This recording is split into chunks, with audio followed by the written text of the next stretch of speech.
So we are on, Ankit. 1 second. Yeah.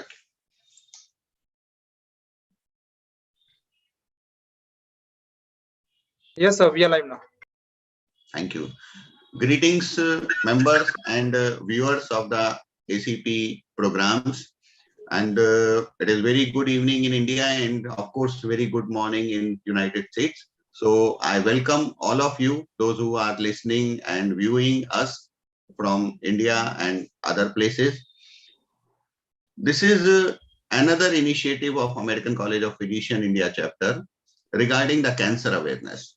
What you know that we have started on 4th of February on World Cancer Day, with beginning with cancers related to the women. On that day, we had a program on the breast cancer and cervical cancer as well as cancer guidelines. Today, we are having another session of the hemato-oncology, which has been designed and which has been decided to have and designed by Dr. Swati Srivastav, who is professor at SMS Medical College. And the whole idea of this program was her only. And next week we shall be having tobacco-induced cancer, and then finally we shall be having the GI cancer. So whole this month will be related to the cancer talks we shall be talking about.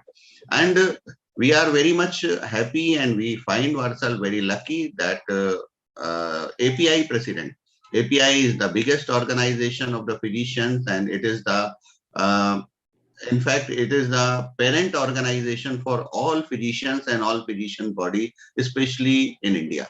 We all are the part of the API, and under the API umbrella, we all are working together, and we are working in the various platform on various directions on various topics. And API President Dr. Kamlesh Tiwari is with us today in our program as a chief guest, and he will be giving inaugural address to us. Professor Kamlesh Tiwari does not need introduction in the world of physicians. He is ex-professor and head of department at SK Medical College, Muzaffarpur. President, he is still the president of the API. He is chairman of the scientific committee of the APICON 2021, which has recently been completed in the last year 2021, which could be organized virtually only. He has been the past president of the Hypertension Society of India, director of the Dev Narayan Hospital and Maternity Center at Muzaffarpur, Bihar. So without wasting much time, I will request Professor Kamlesh Tiwari to say a few words as a chief guest and as inauguration of today's program or today's CME. Over to Professor Kamlesh Tiwari. Thank you, Dr. Maheshwari. Thank you very much. I am obliged that you have invited me on your program. I am thankful, actually, very much thankful, and I will be thankful. I am sorry that I missed your previous programs due to certain reasons, but I am with you all the time. You have started this cancer-related program. This is a very novel idea because not only India, but whole world is getting deaths from cancer to a large extent. And in India, you have done already on breast cancer. Today, you are doing on hemato-oncology. And in future also, you are planning to do tobacco cancers and other cancers. It is a novel idea, and I think people will benefit from this seminar. Swati Srivastav, which is a renowned doctor in this field, is going to deliberate today on hemato-oncology. So I will ask her to do justice for the people, and I will wish a very good and successful webinar today. With these words, thank you very much. Thanks.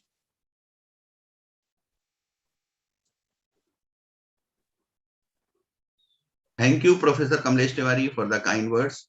I am really obliged, and whole ACP passes our thanks to you for being with us and encouraging our efforts towards the cancer awareness, as well as we are running the awareness regarding multiple diseases in India. So now I shall be introducing our dynamic moderator, Professor Swati Srivastav. Professor Swati Srivastav is a professor and unit head at the SMS Medical College. He is heading the thyroid clinic there, SMS Medical College, Jaipur. She is presently working there as a chief consultant. And in addition to that, she is also chief consultant at Dr. Swati's Diabetes, Thyroid and Metabolic Clinic in Jaipur. He has got the 2 gold medals from Baroda Medical College while studying. He has been the topper in medicine, 13 awards and orations, best paper in the Jaipur Epicon Award in 2000, mentor to postgraduate student. She has been research review board members, as well as she has been member of the multiple international and national bodies related to endocrinology and thyroid. She has been the member of the American Association of the Clinical Endocrinology, Diabetes and Thyroid Disease State Network 2020-2021, member of the Advisory Council in Acp India Chapter. She is the chair of the Medical Student Committee of the Acp India Chapter, Vice Chairman, RSSDI Rajasthan District Coordinator Committee. With these introduction, I request Professor Swati Srivastav to start the program and moderate this as per the schedule which has been discussed with us. I think I cannot see the first chairman and chairperson, Dr. Narsingh Verma. So till if he does not come, I will chair in his place. So Dr. Swati Srivastav, please move on. Thank you very much, respected API President Dr. Kamlesh Tiwari sir, respected visionary Governor Dr. Anuj Maheshwari sir. This is a very unique mission that Dr. Anuj Maheshwari planned about. He said that since it's a cancer awareness month, we should try to incorporate as much issues regarding cancer which are related and which come in the practice of us as physicians.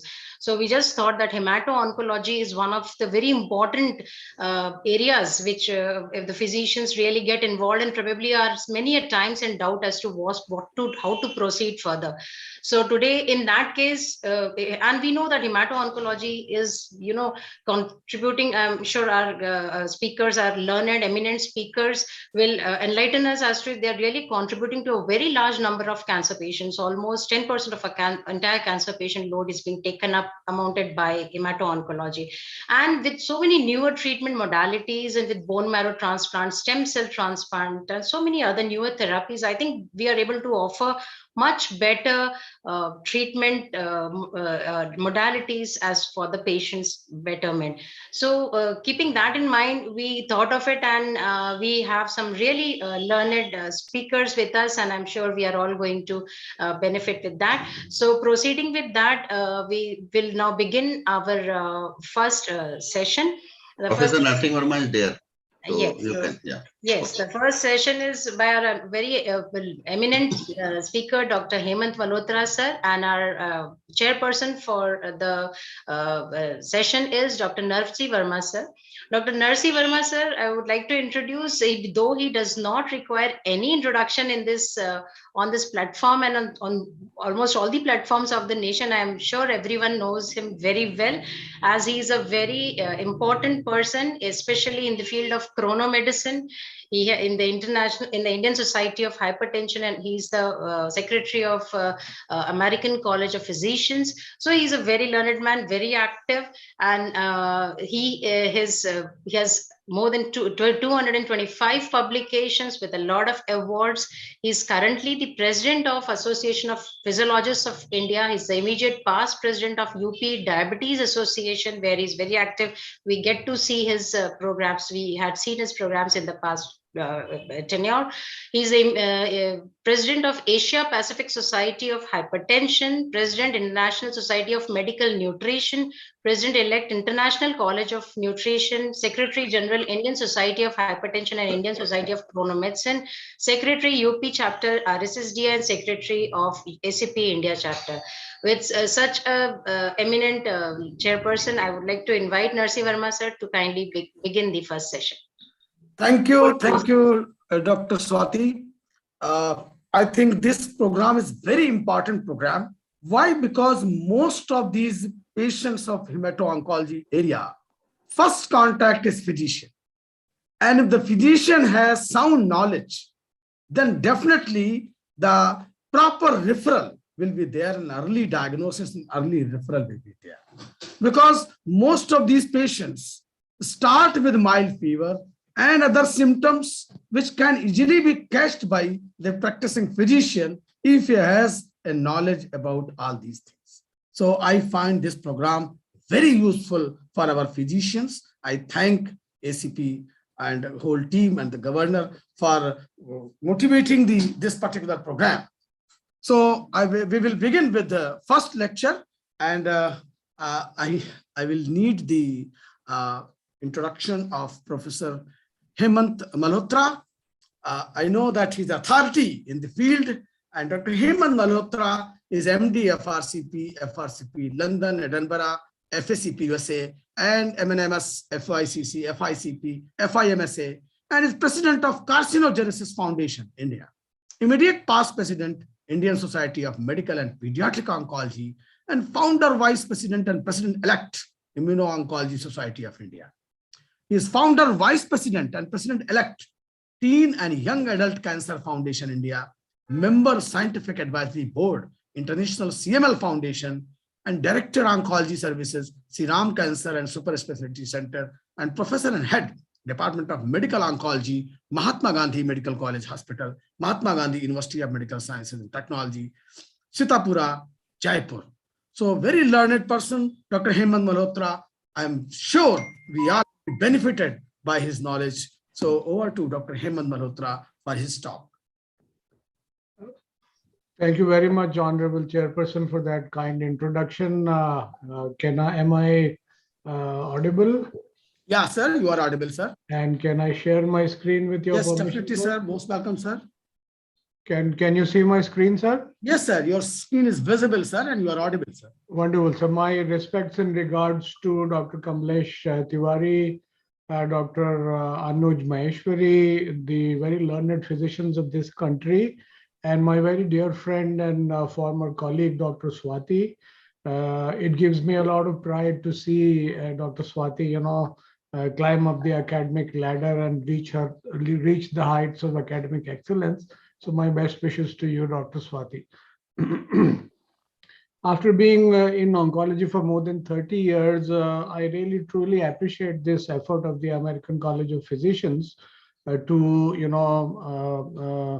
make aware our physician colleagues about the recent advances in oncology and specifically hemato-oncology.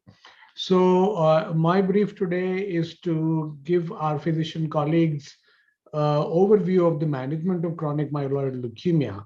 So you'll pardon me if I don't start with signs and symptoms, which I presume our MD colleagues already know. I will, take off at a higher tangent and see if we could update our colleagues on the recent advances. So my greetings to you from the Mahatma Gandhi Medical College and the Sri Ram Cancer Center.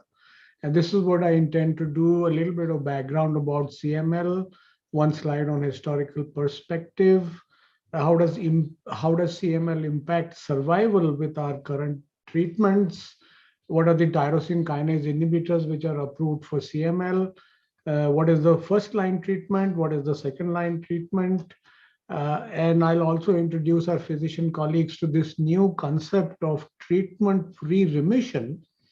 And then I'll conclude with a couple of slides. First of all, I'd like to pay my homage to my mentor, Dr. John Goldman, one of the leaders in the field of chronic myeloid leukemia, who we lost on Christmas Eve in 2013.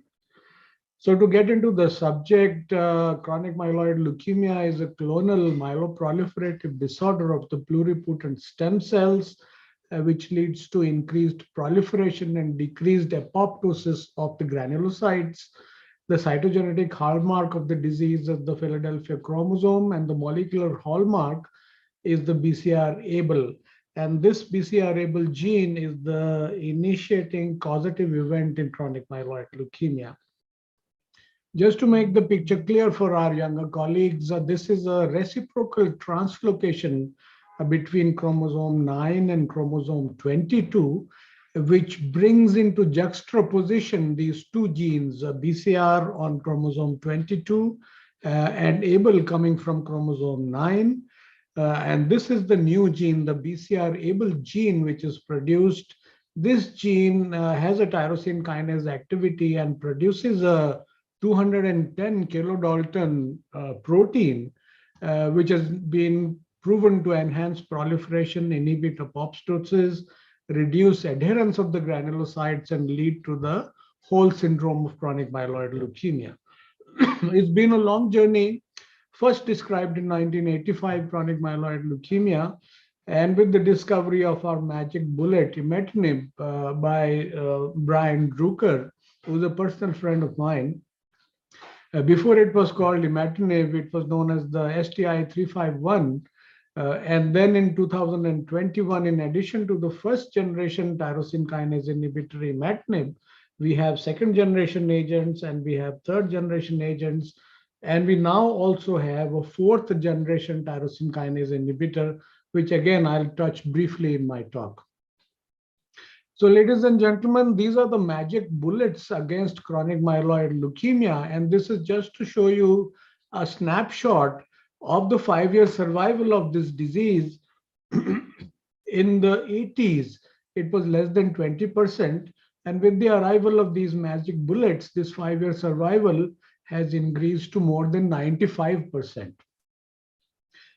Now, if you talk about survival, now with the advent of good treatment and with the advent of the tyrosine kinase inhibitors, the mortality of a patient diagnosed with CML equals the mortality rate of general population, and the life expectancy of these patients equals the life expectancy of the patients, of the subjects in the general population. And if you look at these graphs here, this is 2016 data from the Journal of Clinical Oncology, whether the patient is male, 55 years old, or female, or older patients. This blue line, the blue dotted line, is the life expectancy of the general population, and this wide yellow line is the life expectancy of the patients with CML. So since 2010, since with the advent of the tyrosine kinase inhibitors, for the male patients, young patients, old patients, this life expectancy of the CML patient is juxtaposed on the life expectancy of somebody in the general population. So that is the miracle which we have achieved in the past 20 years. And I've been lucky enough to witness this in my medical career. Now, this is something which concerns each one of us because patients of chronic myeloid leukemia are not dying. The prevalence of the disease is very rapidly increasing. And we are expecting a 10-time increase in the number of patients in the chronic stage, well controlled on the tyrosine kinase inhibitors by the middle of this century.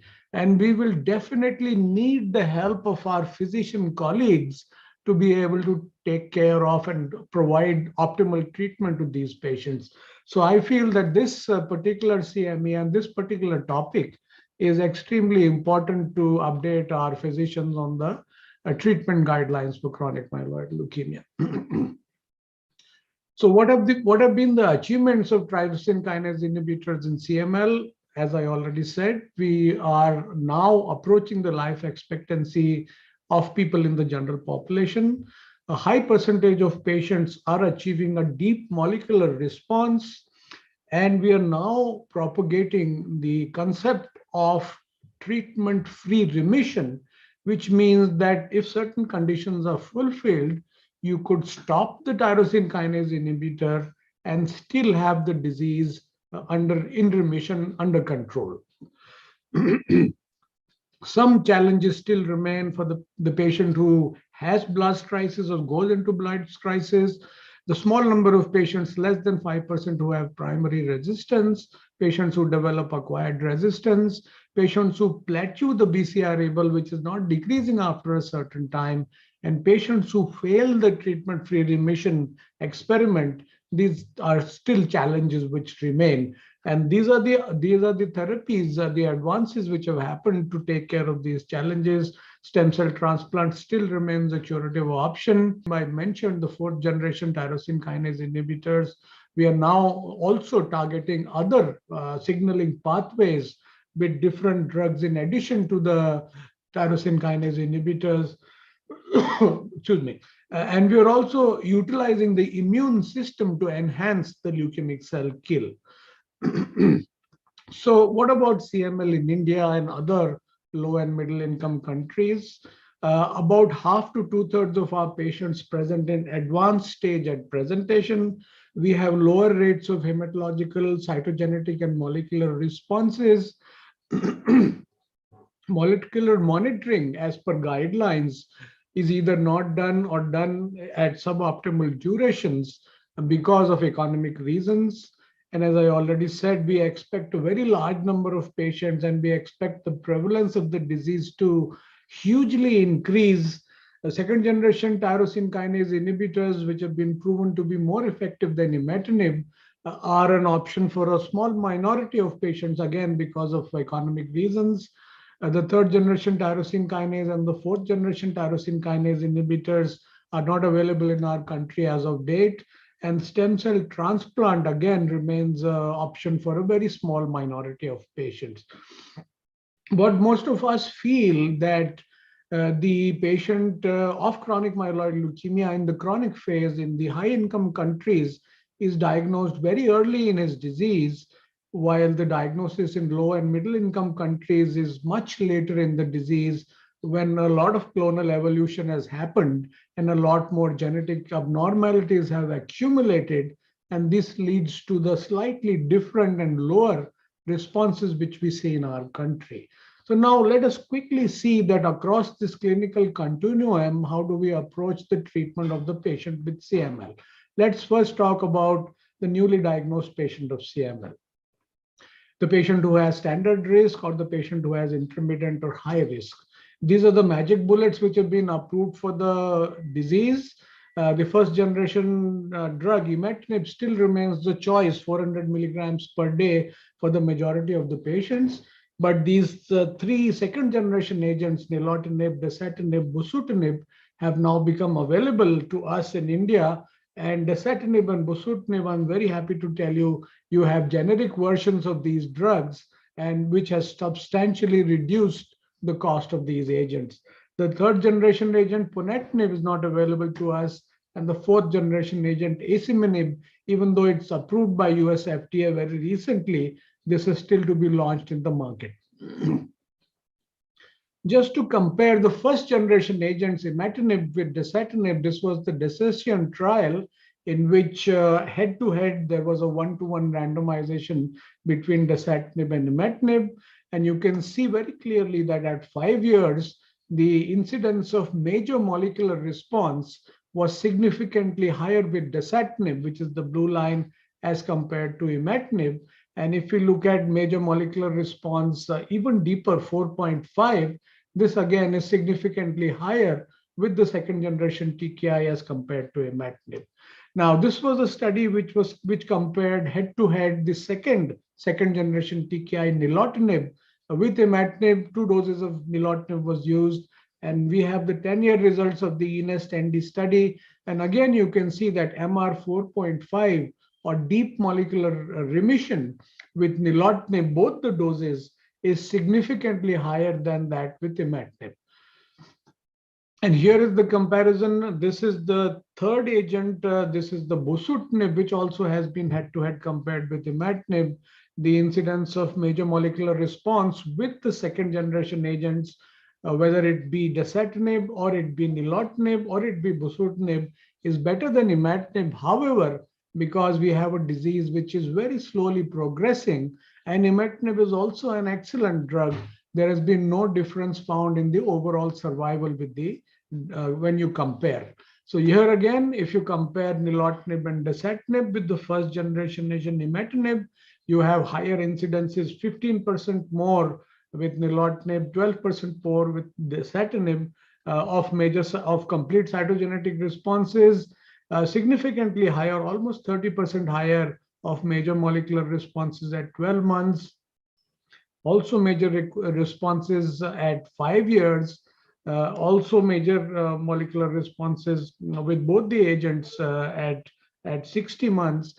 But the survival at 60 months between imatinib and the second generation agents is very minimally increased. So this is the treatment guidelines as advocated by the NCCN of the United States. When you choose which agent to use in the newly diagnosed patient, you have to consider the patient's comorbidities, the toxicity profile of the TKIs, possible drug interactions, and the patient preferences. And for the low-risk patient, you could choose either the first generation agent or any one of the second generation agents. However, if the patient has intermediate or high risk, then the preferred regime, preferred drug is one of the second generation agents, either bosutinib or dasatinib or nilotinib. Of course, imatinib still remains there, but it is other recommended regime, not the preferred regime. So again, very clear difference between the low-risk patients and the high-risk patients. All the toxicity, all the tyrosine kinase inhibitors have toxicity. And if I were to just describe the toxicity of imatinib, this has the longest safety experience. It doesn't have very much hematological toxicities. Non-hematological toxicities includes edema, GI effects, decreased phosphorus, and now late toxicities to the heart and late toxicities to the kidneys are also beginning to be described. What about the patient of chronic phase, chronic myeloid leukemia, who doesn't have an optimal response to the first-line treatment? And this has been very clearly demonstrated and documented in several guidelines that the BCR-ABL should reduce at a specific time point to a specific level. If the BCR-ABL reduces to less than between 1 and 10%, then the patient is doing good. If this decrease is a little less at the 3-month time point, then that is an alert. If it remains more than 10% at 6 months, that is a signal that you need to change the tyrosine kinase inhibitor, and you have to look for resistance. So if you follow these milestones, which are very clearly described, then the patient is in a comfort zone. But you also have to remember that you have to do this molecular test, the BCR-ABL estimation by RT-PCR. It can be done on the peripheral blood every 3 monthly to be able to accurately assess whether the patient is doing well or not, whether the treatment needs to be changed or not. So what do you do if there is suboptimal response and the patient doesn't fall into the optimal responder category? The first and the foremost thing and the commonest cause of suboptimal response is drug compliance, because you have a drug which does produce some side effects and it has to be taken on and on and on, and it controls the disease in a month or 2 months. A patient becomes completely asymptomatic, his spleen disappears, and that is a big disincentive for the patient to continue the drug. So the first thing which you do if you see suboptimal response is to check for compliance. Now, selection of therapy after first-line failure depends upon what drug you've used in the first line. If you've used imatinib, then you have a choice of the second-generation agent, either bosutinib, dasatinib, or nilotinib. And fortunately, all these agents, all the 3 agents, are available in our country. If the first line has been dasatinib, then you use one of the other second-generation TKIs or a third-generation TKI, which is unfortunately not available in our country. Then you have choices for the third-line drugs and choices for the fourth-line drug. And please note here that patients who fail 3 tyrosine kinase inhibitors they are candidates for stem cell transplantation. The choice of the second generation tyrosine kinase inhibitors depends upon what TKI you have used in the first line, what comorbidities the patient has, the lifestyle of the patient. You also do a kinase domain mutational analysis, and you can choose your second line treatment depending upon what kinase domain mutation the patient has. Then, of course, the patient choice and affordability are important considerations in our country. What about if the patient has this dreaded 315I mutation?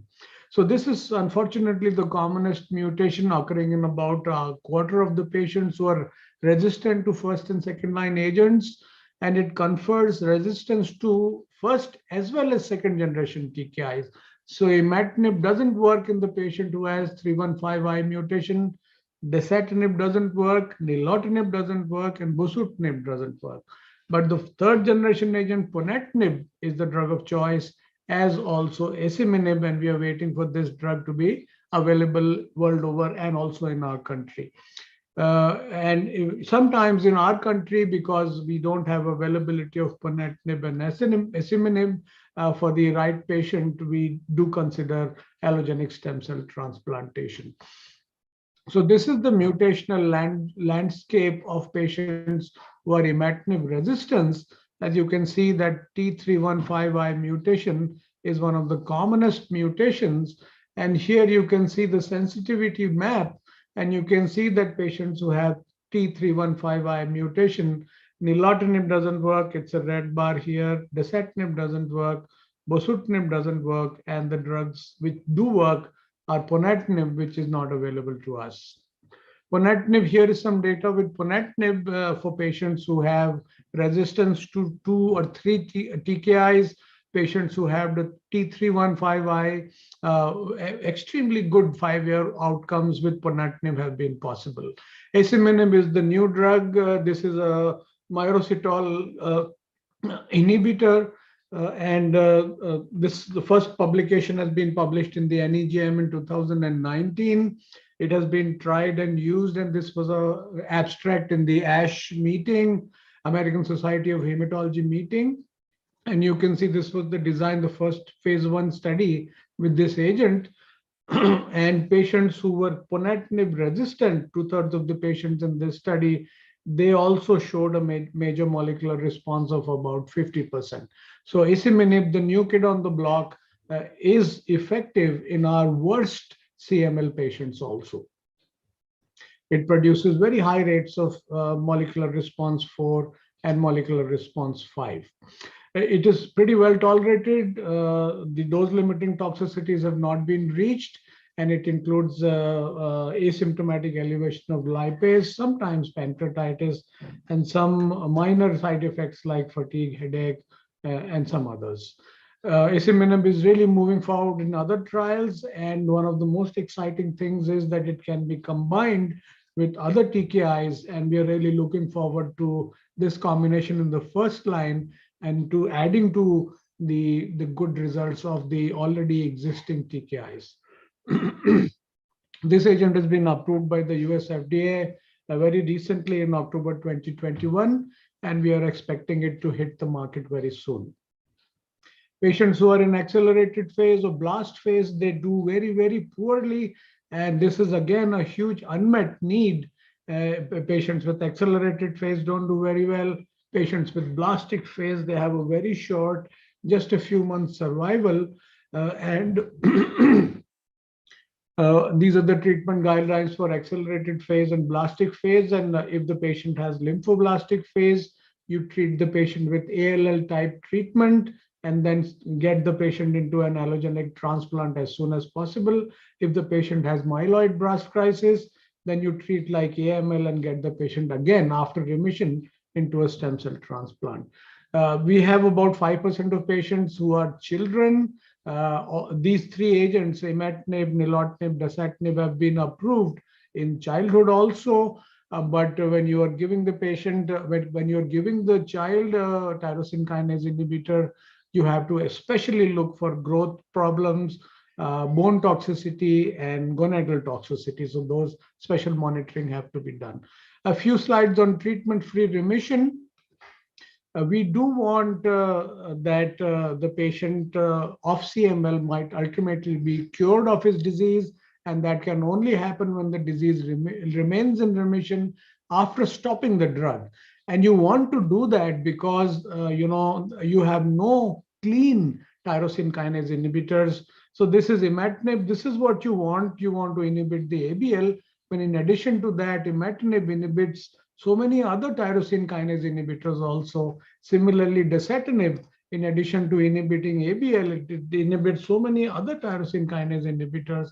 And this leads to the toxicities of these tyrosine kinase inhibitors, which include cytopenias, fluid retentions, hyperglycemia, skin toxicity, pleural effusions and lung problems, and peripheral arterial occlusive disease. So the sooner you are able to stop the tyrosine kinase inhibitor, the better it is. And now we have some data. This was a very courageous study done by the French group, in which after the patient fulfilling certain very rigorous criteria, they stopped the imatinib, and about 40% of the patients, you can see this flat end of this Kaplan-Meier curve, about 40% of these patients did not relapse even after 12 months of follow-up. Most of the relapses were in the first 6 months. And with 5-year follow-ups now, we are observing that about 38 or 40% of patients can remain in treatment-free remission. After this first French study, a lot of other studies have been done, and this concept has been proven. A very large number of patients may not be able to achieve treatment-free remission, but about 25% of all patients who are doing very, very well and who've been on the drug for a long period of time, have been in deep molecular remission for a long period of time, they can be offered a trial of treatment-free remission with a 25% chance of success. But please remember that if you attempt the treatment-free remission, the BCR-ABL monitoring has to be very, very rigorous. It has to be every month for the first 6 months, and then every 2 to 3 months for the next 6 months and thereafter. If the patient cannot fulfill this criteria of getting the BCR-ABL done, then treatment-free remission should not be attempted. In our country, we are trying to formulate guidelines for treatment-free remission. We are recommending a minimum duration of 8 years for the TKI, for the first generation TKI, minimum of 5 years exposure to the second generation TKI, minimum duration of deep molecular response of 3 years. So 2 slides on my take-home messages before I finish. Ladies and gentlemen, the life expectancy of the chronic myeloid leukemia chronic phase patient is approaching that of age, sex matched people without CML, but this is possible only if expert management is provided to the patient. For the newly diagnosed patient of CML, several treatment options are now available. And as I said, generic versions of the second generation TKIs, both dasatinib and bosutinib, are now available and within the reach of many patients. And this should be the drugs of choice for patients who have high disease burden at diagnosis. Then which TKI to use for the newly diagnosed patient will depend on the cost, the comorbidities, the convenience, and the toxicities. The third and the fourth generation drugs like asciminib are eagerly awaited. A stem cell transplant still remains an option for some patients, but it has been now relegated to the second or the third line. And treatment-free remission is now becoming a possibility, at least for the young patients and the female patients who are desirous of having a child. And this has to be done under very controlled conditions with very strict inclusion criteria. Innovative treatment strategies for molecular testing, like the dried blood spot, which is being studied, needs to be studied further so that the mountain can go to Muhammad and not the other way around. We need to standardize our molecular labs. We need to devise innovative combinations of tyrosine kinase inhibitors, and we need to have more and more centers of excellence in many parts of the country. And we need India-specific and low and middle-income country-specific chronic myeloid leukemia studies. And with that, I'd like to thank all of you for this opportunity. I really enjoyed myself, and I hope you also enjoyed yourself, and there was some knowledge gain for our listening physicians. Thank you very much.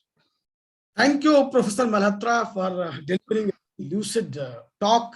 And I was surprised to note what has happened in the area of this particular disease, because in our MBBS days, the prognosis, etc., was not that good, and survival rate has increased markedly. So there are plenty of questions, but I have been directed that the questions will be taken up when all the talks are finished. So we will like to know more from Dr. Malhotra after the other talks. Over to Dr. Swati Srivastav.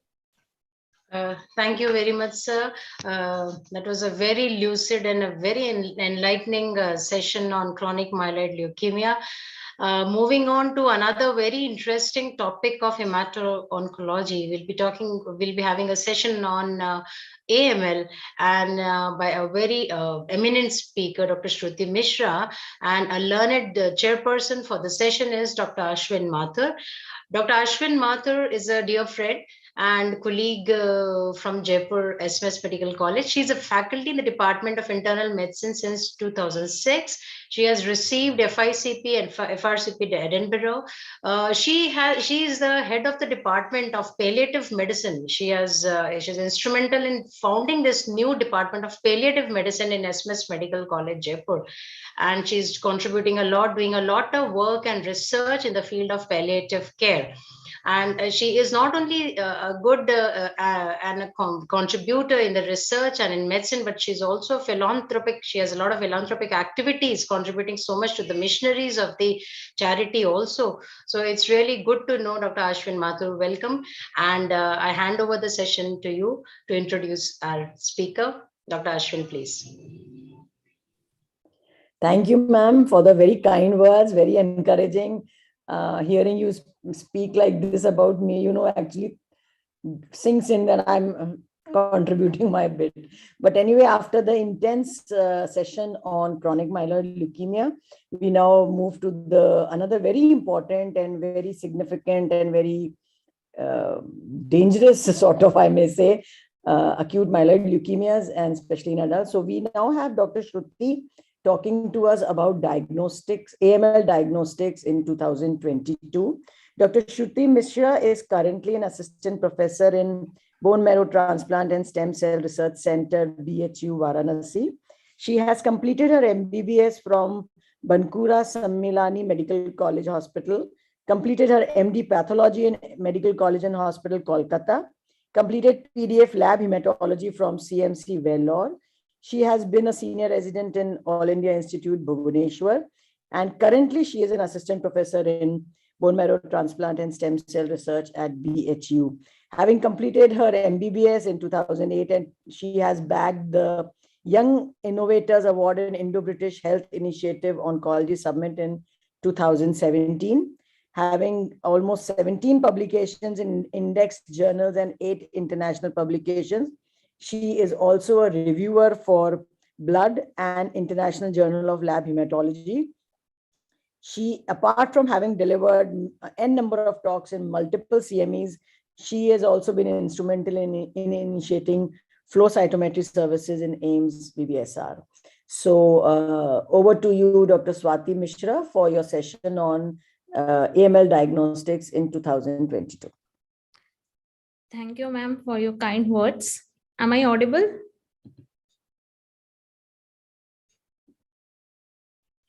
Yes, you are very much audible, Shruti. Audible. Yeah. Please speak. Yeah. Thank you so much. At the outset, I'd like to thank the organizers for giving me this opportunity. And without further ado, I will directly go into my topic for today, which is AML diagnostics in 2022. So one day we had a call from ICU for a 48-year-old lady who developed post-op bleeding after a tonsillectomy, necessitating reintubation and exploration of the surgical site. The CBC of the patient showed a hemoglobin of 84 grams per liter. WBC was raised. platelet count was 52,000 per cubic millimeter, and the coagulation parameters were all deranged with a raised INR, APTT, and a raised D-dimer, and the fibrinogen level was low. So from this picture, we can have a basic understanding that most probably the patient is having a DIC-like picture. So what should we do next? So in this scenario, the first thing that we should be doing is a peripheral smear examination. So when we did the peripheral smear examination for this patient, we found that there were increased number of abnormal promyelocytes and there were numerous Faggot cells also. Now these Faggot cells are cells or abnormal promyelocytes having numerous oil rods in their cytoplasm. Now apart from this, we should also look for schistocytes in the peripheral smear because we are having a suspicion of a DIC-like picture in this patient. Now, before moving further into this topic, let's have a brief brush up of our basics. So what is leukemia? Leukemia is nothing but proliferation, or rather an abnormal proliferation of leukocytes. So whenever there is an abnormal proliferation of progenitor cells, we have acute leukemias. So they can be lymphoid variant or myeloid variant. And if there is proliferation of mature cells, we get chronic myeloproliferative neoplasms or lymphomas and multiple myeloma, which is abnormal proliferation of lymphocytes and plasma cells respectively. Now, whenever we have a malignancy, we tend to categorize them or classify them. Now, why do we do that? Because we know that various different malignancies have got similar biological behavior. And by classifying them, we can give them tailored treatment and we can also prognosticate the patients. So how do we classify AML patients? Obviously, for classification, we need the basic parameters like morphology, cytochemistry, immunophenotyping, which can be done by immunohistochemistry or by flow cytometry, cytogenetics by conventional karyotyping or FISH, and of course, the molecular assay. So what do we find in the peripheral, or what are the lab findings in this acute myeloid leukemia patients? Obviously, the leukocyte count is elevated and there will be associated cytopenias. What are the cytopenias? There is anemia and thrombocytopenia. In acute promyelocytic leukemia, we can see DIC. Why this happens? Because there is a release of tissue factor like procoagulants, which occurs from the azurophilic granules that is present in these promyelocytes. Hyperuricemia is nearly seen in half of the patients of AML, and hyperleukocytosis commonly occurs in those of the monocytic variant.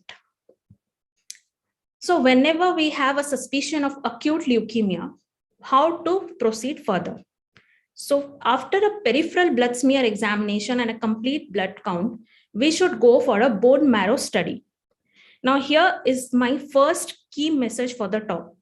Whenever you want to do a bone marrow study, always collect the samples for morphology assay, flow cytometry, cytogenetics, FISH, and molecular assay in the same sitting, because it is an extremely painful procedure and we should not be subjecting our patient to multiple procedures for getting the samples and the assay.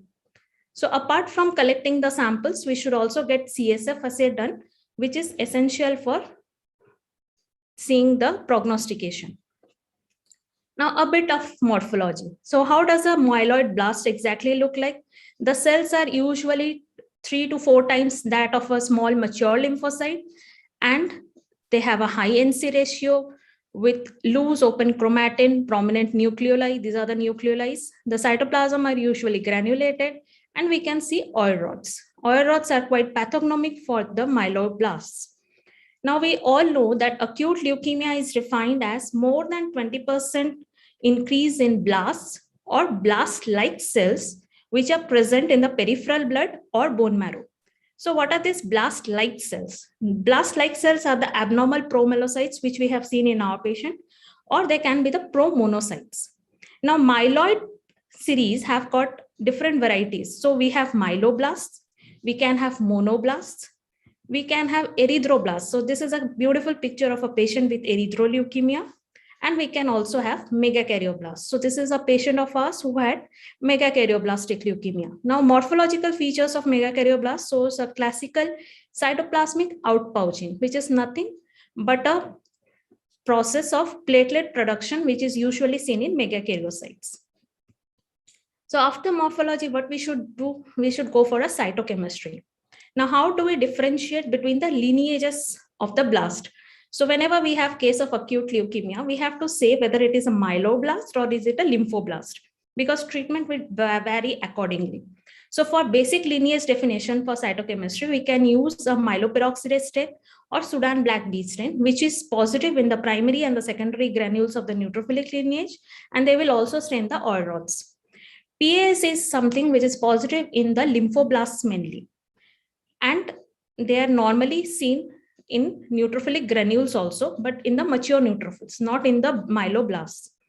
Leukemic promyelocytes will show a diffuse cytoplasmic blush-like positivity, and erythroblasts will also be positive in PAs. So this is an example of MPO stain in one of our patients, where the MPO is highlighting the oil rods as well as the granules.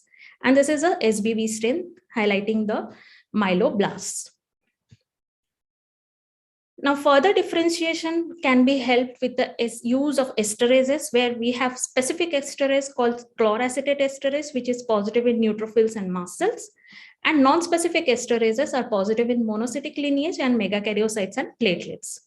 So this combination of esterases or double esterase is used for defining acute myelomonocytic leukemias, where the specific esterase gives rise to this blue color in the neutrophilic lineage or the myeloid lineage, and the non-specific esterase give rise to this brown colored cytoplasm in the monocytic lineage.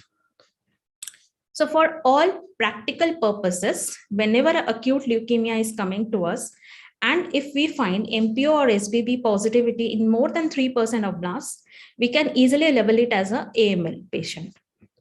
If it is less than 3%, then we should go for an immunophenotyping by flow cytometry and then define the lineage for them. Other cytochemical stains like NSC has to be done whenever we are dealing with a monocytic leukemias.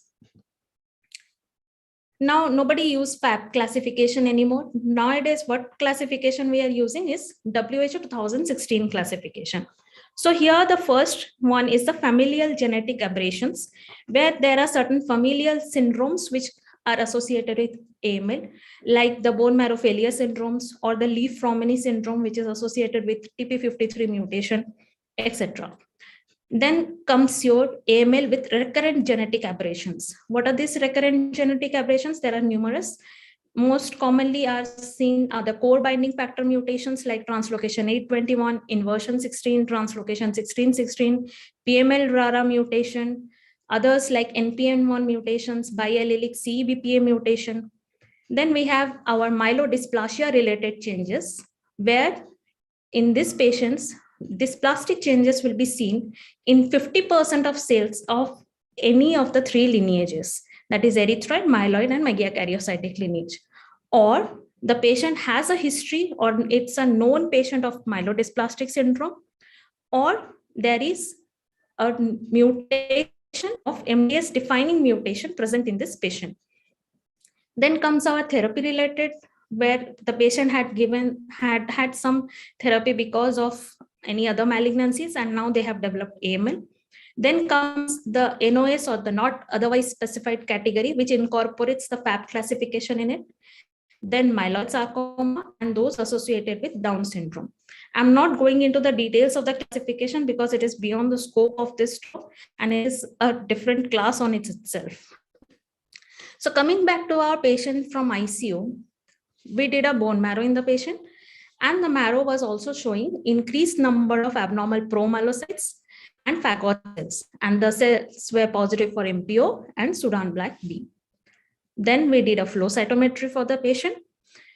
This is the CD45 and site scatter, and we can see the abnormal promyelocytes over here, and they were positive for cytoplasmic MPO. They were negative for CD34, negative for all other lineage markers like CD3, both cytoplasmic and surface, CD7, CD19 and cytoplasmic CD79A. They were positive for CD13 and CD33. CD117, HLA-DR, and 14 and 64 were all negative. Now, this spread of data that we see over here is something because these promyelocytes were hypergranular, as we have seen in the morphology. And this hypergranularity gives rise to autofluorescence when we are assaying this patient. So increased autofluorescence should not be taken as positivity in this patient. So we have to keep it in mind that the threshold has to be higher up when we are analyzing the flow in this patient. So what are the basic antibodies that are used for immunophenotyping in acute myeloid leukemia? So there are certain antibodies for defining the precursor or the how primitive the cell is. So that is CD34, TDT, HLA-DR, CD117, and then we have CD45, which is useful for getting the cells. CD45 along with site scatter, which used for getting the blast cells and other lineage of other cells also. Now, what are the other markers? Important lineage markers. Lineage defining marker for myeloid is MPO.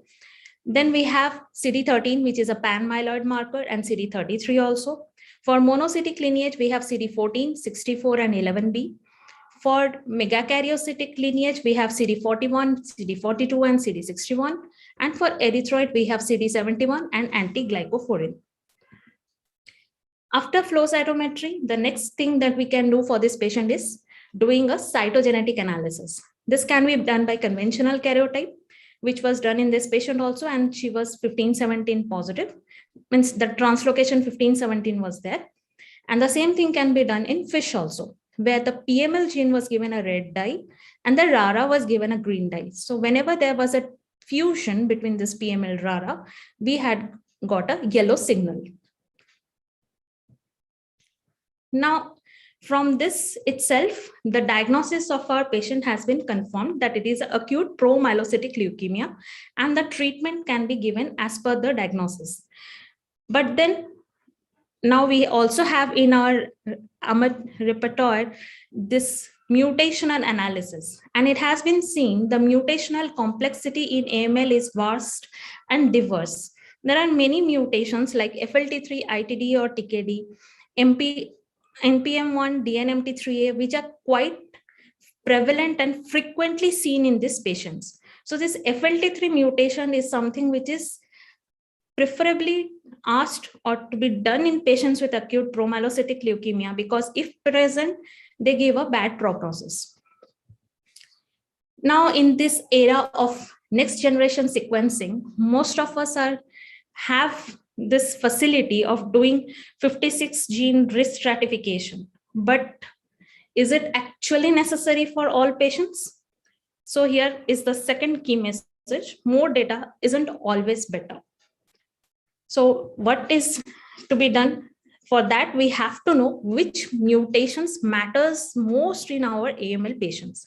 So what are the most important mutations? Those are the c-KIT mutation, Flt3 ITD or TKD, NPM1, CEBPA biallelic mutation, IDH1 and 2, and TP53. So these are the most important mutations which should be done. Now, a few words about these mutations. c-KIT mutation is most commonly associated with the core binding factor mutations. What are these core binding factor mutations? As I have mentioned previously, these are translocation 821, inversion 16, translocation 1616. Now, the recent NCCN guidelines is saying that it has been seen the c-KIT mutation, whenever associated with translocation 821, has got a poorer prognosis than those c-KIT mutations which are associated with inversion 16. CEBPA mutations, it has to be a biallelic mutation for the patient to have a better prognosis, like you can see in this red line. So if it is a monoallelic mutation, it doesn't have any favorable prognosis over those with a wild type of CEBPA.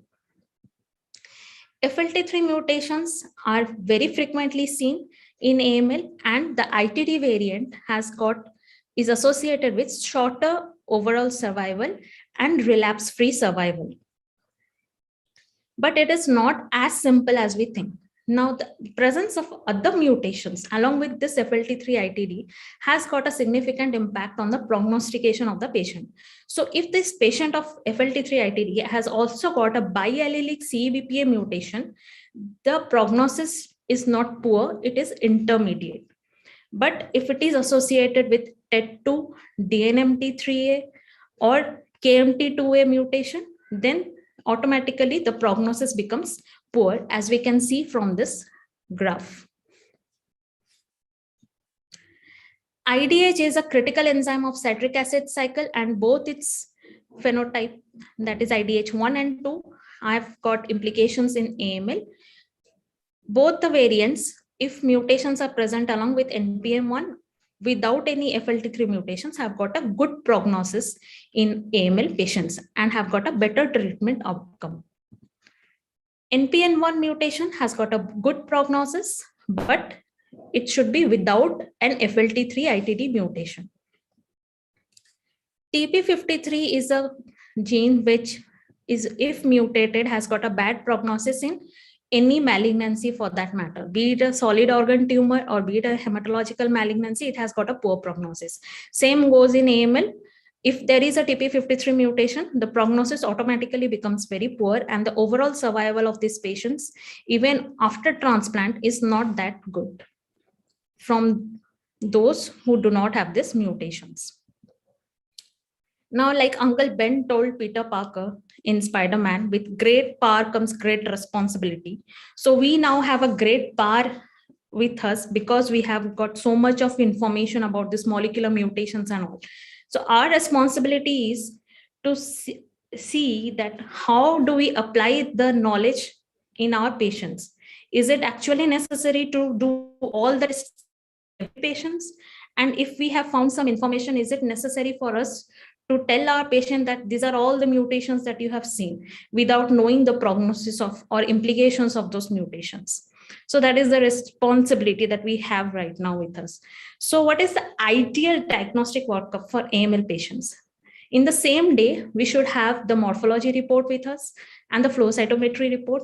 Within 1 to 2 days, we should have the conventional karyotyping and FISH report. Within 3 to 5 days, we should have the PCR responses or the mutation results with us. Next generation sequencing takes about 10 to 15 days because it generates a huge amount of data and it takes a lot of time for interpretation. So we need not wait for the report to initiate the therapy. With the first 3 reports at hand, we should initiate the treatment for our patients. Now, which mutations are the most important for AML diagnosis and remission and relapse? For diagnostics purposes, FLT3 ITD and TKD are important. NPM1, CEBPA, biallelic, IDH1 and 2, and TP53 are important. For relapse, FLT3 ITD, IDH1 and 2 are important. For remission assay or measurable or minimal residual disease assay, NPM1, core binding factor mutations, PML RARA, and DNMT3A, ASXL1, and TET2 is important. So I have been blabbering about all this cytogenetics and molecular mutations. So it doesn't make sense at all if I just blabber like that. So why are we doing all this? Because for prognostication and risk stratification. So patients with core binding factor mutations and PML RARA have a better risk. Those with NPM1 without FLT3 ITD or a biallelic CEBPA mutation have got a favorable prognosis. Patients with normal cytogenetics or addition of chromosome 8 or translocation 911 have got an intermediate risk. c-KIT mutation, if present with translocation 821, has got an intermediate risk. Those with a complex karyotype or a loss of any chromosome or arm of a particular chromosome, any abnormality related to the KMT2A gene, inversion 3, translocation 3, 69, and 922 all have poor risk. And normal cytogenetics with FLT3 ITD has got a poor risk in our patients. Now, it has been seen by, this is a beautiful study published in Nature in 2012, where they have seen that the clonal evolution in relapsed AML is quite different from diagnosis. So today in this era, we know that AML is not a monoclonal disease. Rather, it is a polyclonal disease. And chemotherapy eliminates most of the clones, but a different clone from the beginning can again acquire additional mutations and drive the relapse.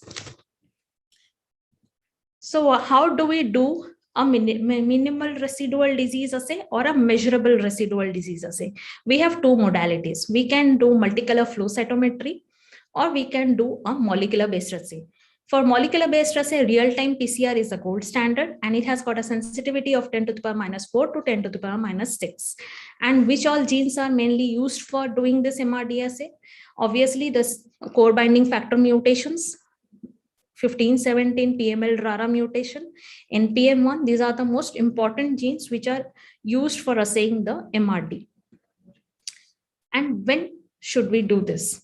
Obviously, for doing an MRD assay, we should have a baseline evaluation of the patient with us. If we don't know whether the mutation was actually there to begin with, how can we assay the thing after a chemotherapy is given to the patient? So obviously at diagnosis it is required, and then we have to do it again after 2 cycles of standard induction. Because in AML, if after 2 cycles of induction, the patient is still having MRD, then only positivity, then only you can say that there is an induction failure. Otherwise, we cannot say that the induction failure is there. Obviously, before giving any stem cell transplant, we have to do the MRD assay. And after the end of the whole treatment, that is induction, consolidation, everything, we have to do a MRD assay. That is advisable. Now, what to do, how to interpret the reports? If we have 2 positive samples, and between the 2 positive samples, there is more than increase in 1 log of the MRD copy number, we call it a molecular progression. If the patient was negative at some time, but now there is increase in more than 1 log in the MRD copy number, we call it as a molecular relapse. Now, it has been seen by a study published in NEJM in 2018 that multi-parametric or multicolor flow cytometry and NGS both has got independent as well as additive prognostic value in case of our AML patients. So here in this plot, we can see that if both are negative, then the relapse rate in the patients is quite low. If both are positive, the rate of relapse is high. And if either are positive, then also the rate of relapse is higher than that where both are negative. So this is the final slide. So what do we do? How do we integrate the molecular profiling into our AML diagnosis? We have to incorporate it for risk stratification. So we should do only the important ones. It is important because targeted drug therapies are there. Like for in today's era, we have targeted therapy for Flt3 mutations and IDH mutations. And it is also important for doing a measurable residual disease assay. So thanks for listening. This is the beautiful campus of our university in Banaras. Thank you. So thank you, Dr. Shruti. Beautiful city and a beautiful presentation, no doubt. A lot of fundamentals, I think at least got very cleared after listening to your this presentation. Very practical, very up to date. Thank you very much. And I think, questions, if any, will be taken at the end of the webinar. So I hand over now to Dr. Swati Srivastav, ma'am. Thank you very much, Dr. Ashwin, for moderating that session. And thank you, Dr. Shruti Mishra, for a very clearing so many doubts. Definitely, AML is a very complex and a severe disorder. I'm sure we'll have a lot of questions we'll be discussing at the end. Let's move on to the last session of this CME. We have an interesting session by Dr. Kishore Kumar S. On management modalities of hematological malignancies. And to chair this session, we have Dr. M. Mukhya Pranaprabhu. Dr. M. Mukhya Pranaprabhu is a professor and unit head at Kasturba Medical College, KMC, Manipal. He is working as an academic coordinator for International Medical Student Exchange, and he has also experience from international universities at the Maastricht University, Netherlands, as well as Kentucky, USA. He has a large number of research publications to his name and a lot of awards also, and member of a lot of important associations with extensive work in the field of lipidology and other related fields. I invite Dr. Mukhya Pranaprabhu to kindly take over this session. Dr. Mukhya. Good evening, madam.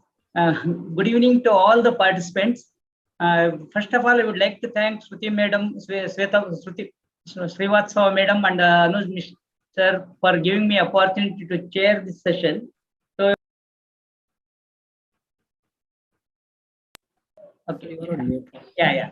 So today we had two brilliant lectures. First on chronic myeloid leukemia, followed by diagnostic changes in the acute leukemia. So after this diagnostic advancements, we have got a therapy related. We have got an eminent speaker, Dr. Kishore Kumar, who is MBBS from Madurai Medical College, MD from prestigious PGI, DM from Kolkata, and he is MBBS gold medal in biochemistry, and he is also already International CML Foundation Award from American Society of Hematology, and he is a consultant hemato-oncologist and bone marrow transplantation, Myeloid. He has got 19 index papers. And to talk after the diagnostics, now the challenge is therapy. Acute myeloid leukemia is such a complex disease. Madam has given flow cytometry, cytogenetics. Earlier we were studying about FAB classification, now WHO classification. Now the diagnostics have improved.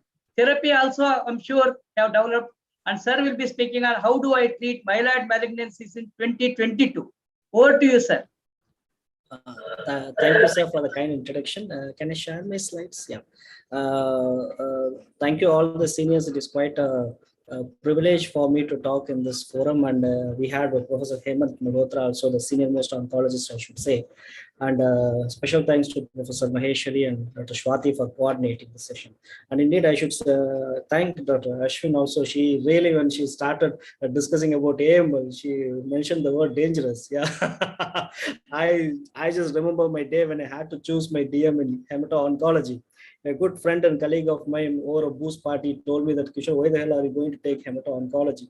So everybody comes and everybody dies, and you are going to get into depression and needing a psychiatrist.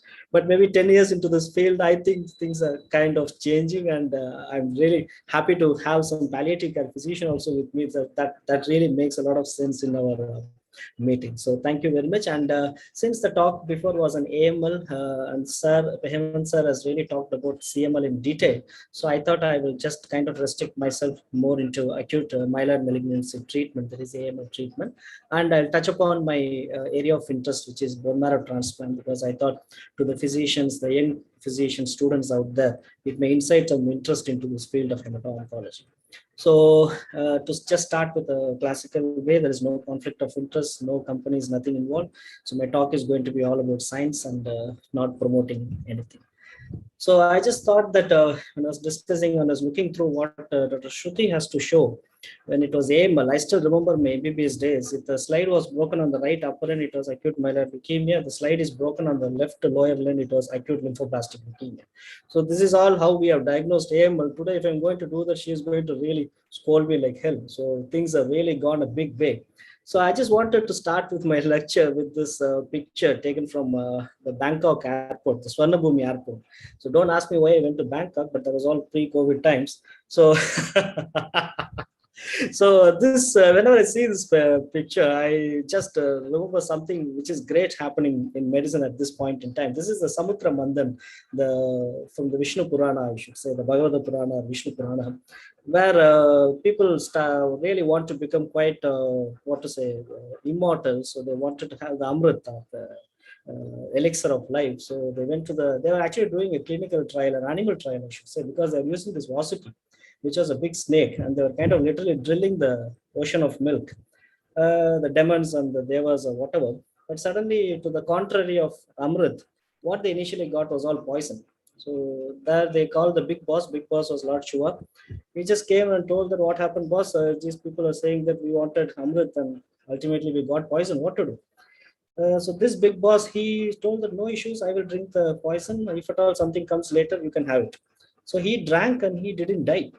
So why I'm saying this is, I think this is the initiation point of something called as pharmacogenetics or precision medicine, because probably Lord Shiva has got some cytokine enzymes in him, which even taken poison at certain doses, it is not having any effect on him. At the same time, we as mortals, if we are going to have it, we may die. So this is where we are. So it is like the treatment now has really gone from kind of globalizing it to a point of going into something called as a precision medicine, or kind of targeting to what is actually needed. And oncology is one area where the drug companies do make a lot of money. So heavy research has been kind of poured into oncology, and more and more and more from when they started my MBBS, how I have been seeing oncology now, it has really taken a different turn, I should say. So with that small thing, earlier days, two diseases, Professor Hemant will remember, in hematology, aplastic anemia and acute myeloid leukemia were two diseases over the last, I mean, if I'm talking in 2010, I will say that 3 to 4 decades, nothing was happening.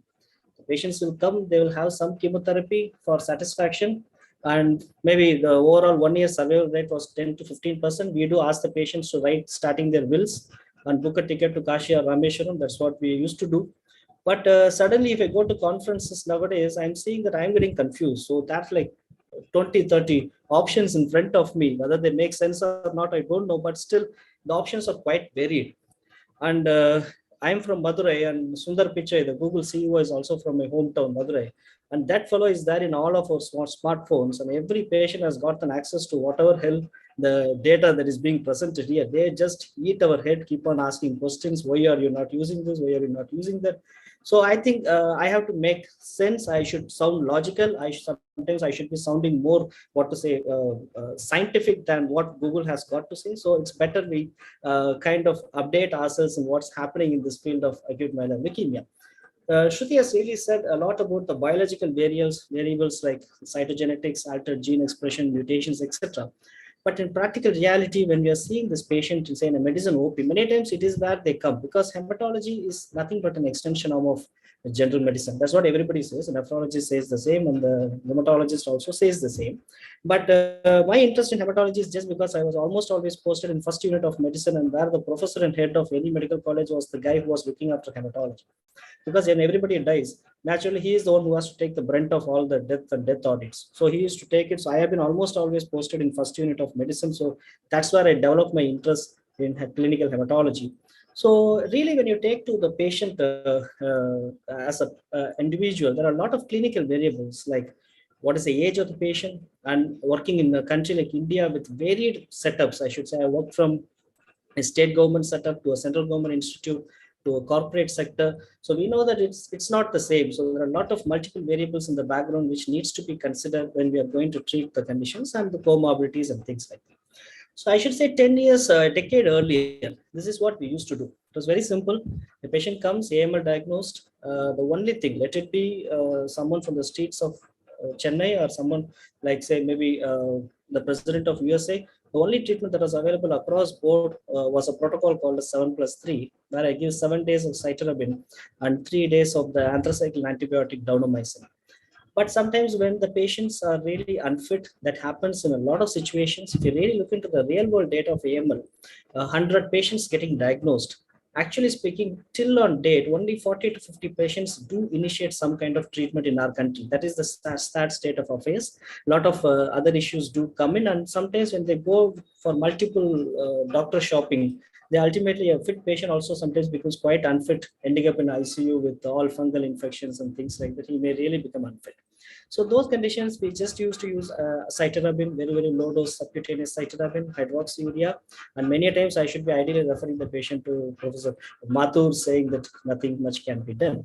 But I should say from 2013-14, things took a different turn. I should say it's more of an accidental discovery. where there were two drugs, which are very old drugs. So we can't forget this. For example, colistin, a very, very old drug used in 1980s, now picking up again because of the gram-negative sepsis what we have got in our country. Similarly, a German drug of 1950s, like after the Second World War, there were two drugs called as hypomethylating agents, azacitidine and decitabine. These are actually drugs which are used in thalassemia patients during, say, 70 years before. Suddenly, accidentally, these drugs were found to be of great use in the precursor condition of AML called as myelodysplastic syndrome.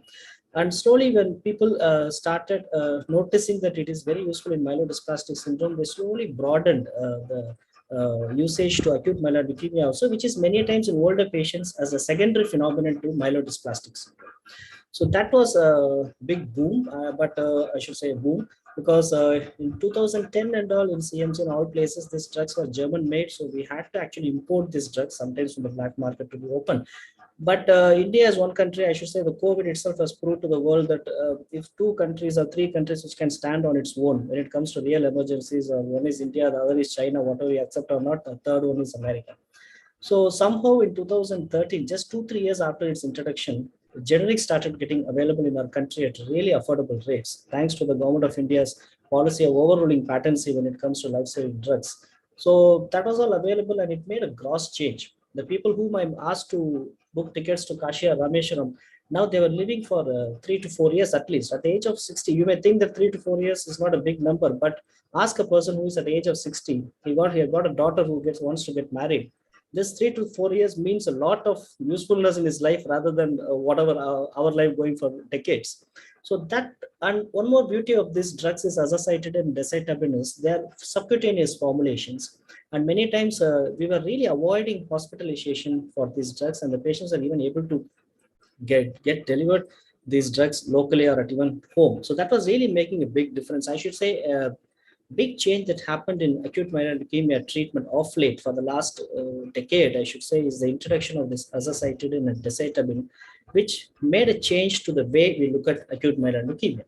So naturally, we as students of science, we don't want to settle for less. We want to go a bit more. We are more greedy. So we want, when I have 4 or 5 years of quality life, why don't I do some modifications and try a bit more? Is it possible to give some additional years? That's what the scientists have been working for the last 5 to 6 years, I should say, in AML. And Shruti clearly pointed out that a lot of mutations, we are studying more and more depth of, because blood is a liquid tissue. It is easily available. So people can just manipulate, the PhD students across the world can easily manipulate, get the DNA and do a whole lot of investigations in the blood samples. So that's the reason most of the complex biological things, that's the reason MBBS students don't like to read hematology also, they have to remember a hell lot of mutations.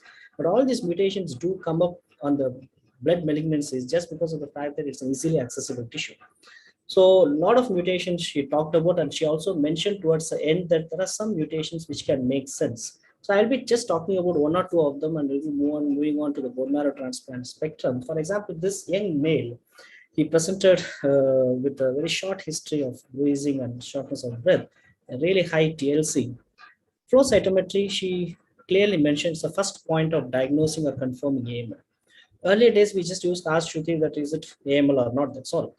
But nowadays, I'll be very specific in asking her, what is the expression, Shruti, you think of the CD33 on the flow cytometric blast? Because you remember, downomycin and cytarabine are non-specific chemotherapy.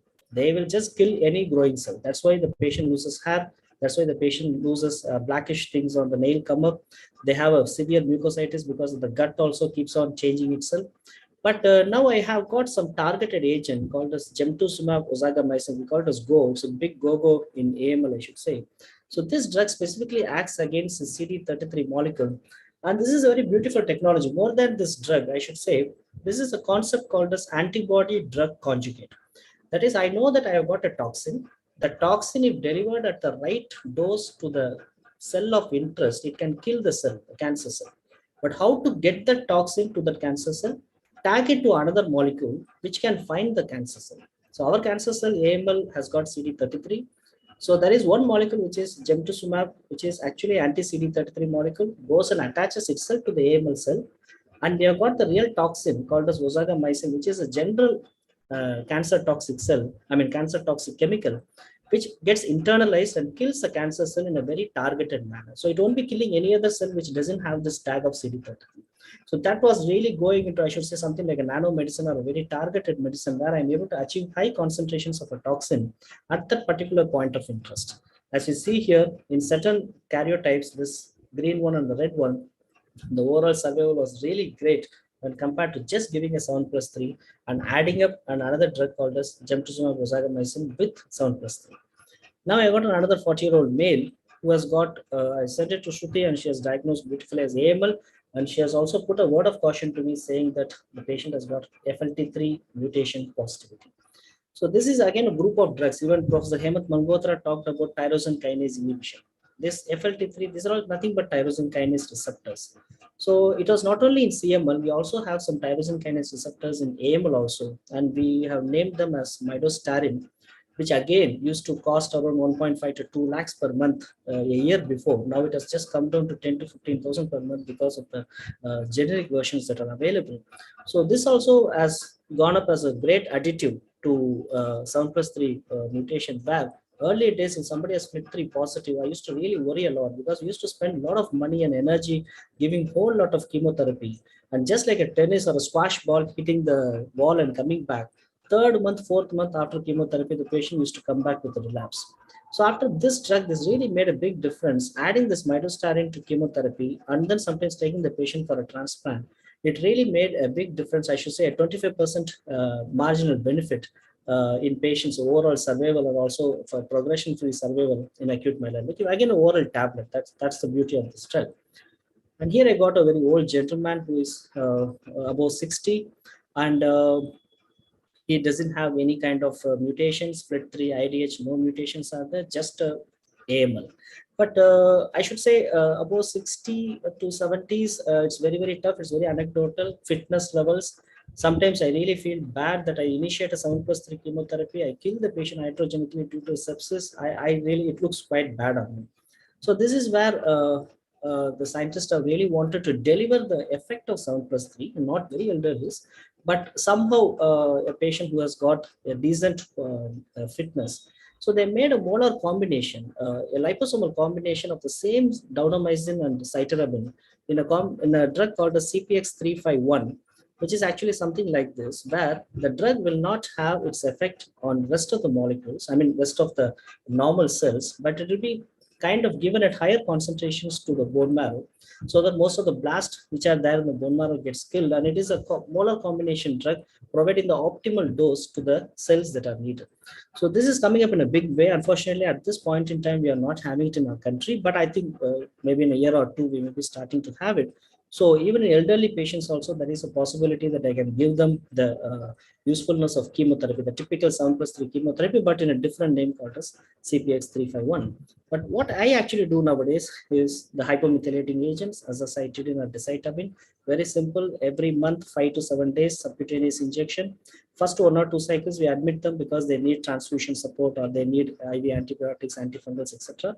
But once they become transfusion independent, we are going to ask them just come for a day for insurance purposes, admit them, start the drug, even sometimes let them go home to carry on with the drug on a daycare basis or sometimes at a home basis also. So then another addition which has really happened off late, I should say one molecule which is making big time noise in hemato-oncology is a drug called as venetoclax. We all would have learned about BCL2. L stands for longevity anti-apoptotic gene. This is actually a drug which acts against the BCL2 protein. So not only in AML, in lymphomas, in even CML, Sir has mentioned this word in CML also. In many hemato-oncology patients, this venetoclax is coming a big way as an additive drug in addition to the standard chemotherapy, and which really makes, if you see here, just after one cycle, earlier days it was like 66%, sorry, 28% of patients are achieving a remission in simple azacitidine plus placebo combination. But adding this small venetoclax tablet to the same azacitidine, it just makes the CR rate jump to up to thrice, I should say, nearly thrice, 66 to 70%. So that's again available in our country, which has come up for the last 1 or 2 years, and it's really making the way I look at my patients in AML. The other mutation which our Indian, I should say, people who are sitting in America are doing a whole lot of research on is this IDH mutations, where there are two drugs which are called as ivosidenib and enacidenib, which are oral tablets again, though not available at this point in our country, but 5 to 7% of our patients do have this IDH2 positivity, 1 or 2 positivity. So I think maybe in a few years, we may be using them along with chemotherapy. So why I want to showcase all these drugs is that is the importance of finding and having a database of ourselves about all these mutations which come up. At this point in time, it may not be making sense to us, but naturally having a good database and generating our own data is very, very important. As I said, similar to Lord Shiva and Demons, with the Westerners' data is not going to be the same to how the patients are going to present in our country. So I think it makes a lot of sense, at least from the academic point of view, to have a database. So once you get these drugs, we really may be knowing that what is going to happen. So whatever said and done, when I want to talk about myelin malignancies, the ultimatum of treating a myelin malignancy comes or narrows down to bone marrow transplantation. So this is not only for myelin malignancies, any refractory hematological cancers, and also some non-malignant conditions like which general medicine people can see mostly is thalassemias, sickle cell anemias, phenotypically bad sickle cell anemias. We have got aplastic anemia, quite a nasty disease, though not a cancer, worse than a cancer, I should say. So all this finally narrows down or ends up having a bone marrow transplant as an ultimatum. But I can't say that it's the treatment which is a magical treatment which cures everybody, but maybe a treatment where I can say where a medical oncologist may stop saying and asking them to go to palliative care. But if I'm really going to be a very aggressive hemato-oncologist or a transplanter, I have this option of trying it once in my patient before calling off and saying that I'm going to do nothing for it. So what I thought was I was just not going into the details of transplant. I just thought that I would try to teach the younger students out there about some basics of transplantation. Whenever I say transplant, people think I'm a surgeon, and we all know that we are physicians out here. So we don't do any surgery. The bone marrow biopsy is the only surgery I do, more than that. So what I generally, how I teach my students is, I'm basically from an agricultural background. My grandfathers used to have a lagod, that's what we call, and do agriculture on the field. So I'm doing a kind of a similar agricultural practice, but in a very sophisticated bone marrow transplant unit. So I'll try to compare it to the agriculture, what I do in a bone marrow transplant, just for easy understanding for the general physicians. So basically conditions like leukemias, lymphomas, and myelomas, I should say they are like weeds, the unnecessary crops. So when I say weed, don't think of the other weeds actually, the stuff weeds. So they're very necessary, I should say. But these are like the unnecessary plants which are growing in a fertile land, not allowing the normal crops to grow. So what are we going to do? First of all, we have to get away all these weeds off the land. So we may be using either some chemicals, or we may be physically or manually pulling them out. So this is what we do with the chemotherapy. So the chemotherapy, literally speaking, just gets away all the weed, etc., on the crop. And now when there is a fertile soil, the weeds have been taken away. It is not possible that immediately after taking the weed away, I can just sow the seeds so that the new seeds can come up. So I have to plow the land. This is what we call it as conditioning of the land in agriculture. The same thing when a bone marrow is, when a chemotherapy is given, it is not possible that I just give stem cells from somebody else and just goes and sits there. It is not possible. So I have to kind of condition my bone marrow. That what we call it as conditioning therapy, where we give high doses of chemotherapy, literally to levels of myeloablation. That is literally killing every cell that is available in the bone marrow. Sometimes we are not happy with the degree of myeloablation. We may literally take the patient to the radiotherapy machine and fry the patient under the radiotherapy machine. That's what we call it as total body irradiation, like a mini nuclear explosion, literally making something similar to Hiroshima and Nagasaki, where the entire bone marrow gets totally empty. Now the bone marrow is all the fertile soil, which is kind of ready to accept the seeds. Now what to do is we collect the stem cells. Olden days, what we used to do, actually we are doing surgery. We used to get the donors, do HLA typing, the ones who are matching, give them general anesthesia, put them ulta, 2 needles on 2 sides, suck out 200 ml of blood. If I'm going to explain it to a donor today, he may run away and may not be accepting for a donation. So that days are gone. Last 10 to 15 years, our bone marrow collection of stem cells is literally kind of stopped. And we are more happy to do something called as a peripheral blood stem cell collection. This is a elder brother who is donating his stem cells for his younger sibling who was a sickle cell anemia patient. And as you see here, there was just a vascular dialysis catheter which was put up, a small central line, that's all. And this is a very intelligent machine. We call it as the apheresis system. Most of us would have seen whenever we take platelets, the single donor platelets, or we do a plasma exchange, or when we do an automated red cell exchange, this is an intelligent machine which can do all the things. The same machine has got a program to collect the stem cells also.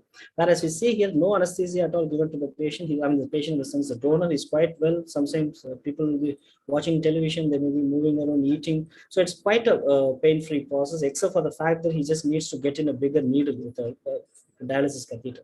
But if adults are there whose veins are quite prominent, I think there's no even need of a catheter.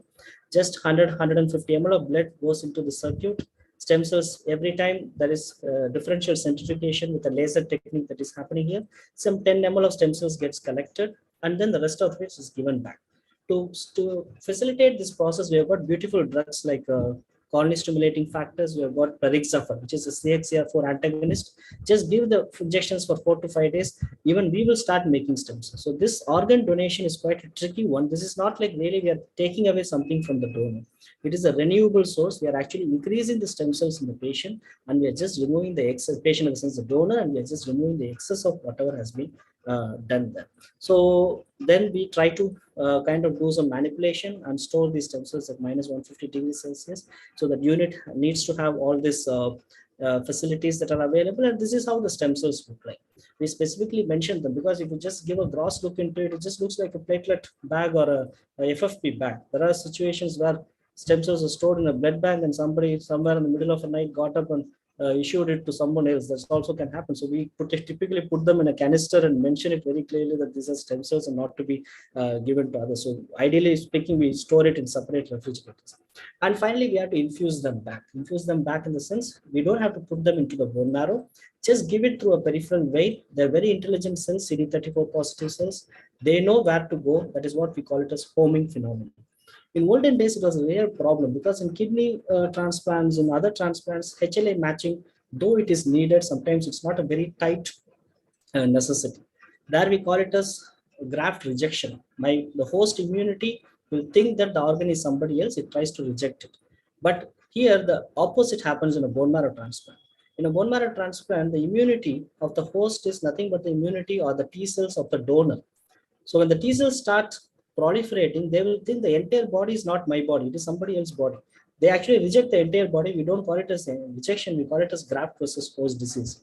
To be more in simple terms, I explained to my students saying that it's a florid SLE that is happening and autoimmunity to every cell that is there in the body.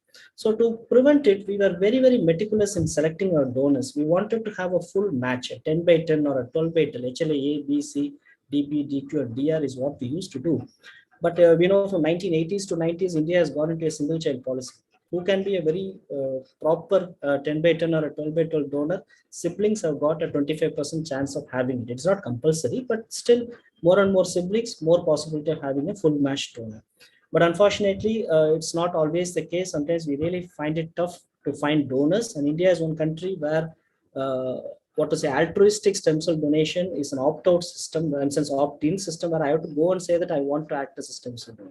Whereas in many Western countries, it is more like an opt-out where by default you are a donor, and unless otherwise you want to say specifically that I am not, they're going to exclude you out. So this match unrelated donor policy is not that great in our country. I should say for a population of 1.4 billion, we have hardly 20 to 30 lakh people who are registered themselves as donors, and many times when we call them for donation, nobody picks up the phone also. That's the reality fact in our country. So this led to think more, and so we thought that in the sense the entire medical fraternity thought that having a stringency of 10 by 10 or 12 by 12 may not be working in all cases. We may be missing out on actual patients who are needing a stem cell or a bone marrow transplant. So that ended up in a concept called as half-matched or haploidentical donors. So who is going to be a half-matched donor? Brothers, sisters can be very well half a match, and it's for sure that if it is a younger patient, younger kid, the father and mother are going to be half a match for sure. Older patients, their own son and daughter are going to be half a match. Sometimes we really get into trouble also. We end up doing HLA typing and we know that the father whom they keep on calling as father is not actually the father. So we really end up in a soup that how to explain the situations to people. But the father wants to really say that I want to donate, and we will say, we will quote all other reason and say that you have got this, that, so you can't donate. So, and it's kind of controversial to expose it out also. So that technology is what we call it as haplomatching. And it has come a big way in our country. And that is one main reason for the last 5 to 6 years, the actual number of bone marrow transplants has really gone exponentially high, because people are becoming more and more happy, in the sense more comfortable and confident in doing this technology called as haploidentical bone marrow transplantation, where definitely if a patient has got a father or mother who is living, or a son or a daughter who is living, that's more than enough to find a donor. We don't have to search, go post to pillar to search for donors. So this is coming in a big way, and this has really made a lot of us to actually do transplants in people whom initially were finding it a difficulty to get donors. So this is how I should say why transplant is not that extensive in all places. Definitely the cost that is involved in the infrastructure. And like the Prime Minister says, Clean India program, the cleanliness is the key. It is not that because I'm going to give the stem cells, it's not like immediately the crop grows on the next day. It takes 10-15 days or 2-3 months to grow. And here it is 10 to 15 days, 2 weeks. That 2 weeks, the patient will be there, the count of 0 or 10 or whatever. So maintaining that febrile neutropenia, that is that really, really low blood counts during the time, is a humongous task. It just becomes like a culture medium where every fungi, whatever, mucormycosis was not new to us. Maybe it was new to people after COVID, but we have been struggling with mucor for quite a long time. It is there in all of us to be moved on. So when our immunity really goes down, that 2 weeks to 3 weeks managing the patients is a real tension, and we need dedicated staff to do that. And the sense, the infrastructure, the HEPA filtered rooms, everything being filtered. So that's the key towards a successful bone marrow transplant program. So that was just what we do. And if you really ask me what is ultimatum in acute myeloid leukemia, not only acute myeloid leukemia, as I said, multiple conditions, that's what it is. But the science is kind of progressing. There are thousands of new drugs, targeted agents, which are coming up in each and every thing. I should say, theoretically, this was what I said in last year's ASH conference, where there are 20 drugs which are available at this point, and there are 1,000+ triplet combinations. Like, if you know mathematics, actually we don't like mathematics, that is why we ended up in medicine. But anyway, there are 1,000+ combinations which are possible to treat a patient with acute myeloid leukemia. So I should say the research has really moved, not only in AML, in treating grossly. Now we are more treating targeted mutations, I should say, in any hematological disease. And immunotherapeutics, theranostics, these are all the things which are coming up in a big way. And precision medicine or pharmacogenetics-based treatment, I think it's maybe in a decade or two, we all will be having designer prescriptions depending upon what type of disease we have got. So, and one more thing I should say, that compared to Western countries, we are nowhere down. Anything that is possible in a Western country can be done in India. At least I can say with confidence in hemato-oncology, so that our own people have been there. This is an American College of Physicians. So I should say, thanks to the bigger American medical Indian mafia, I should really, don't mistake me for that word, but 50% of doctors in America are Indian. So that has helped a big way for our local facilities also to improve our own science. So thank you very much for the opportunity, and that's my team, and that's the hospital. And this is Professor Goldman, which Dr. Hemant was talking. I had an opportunity to get an award from him in 2012.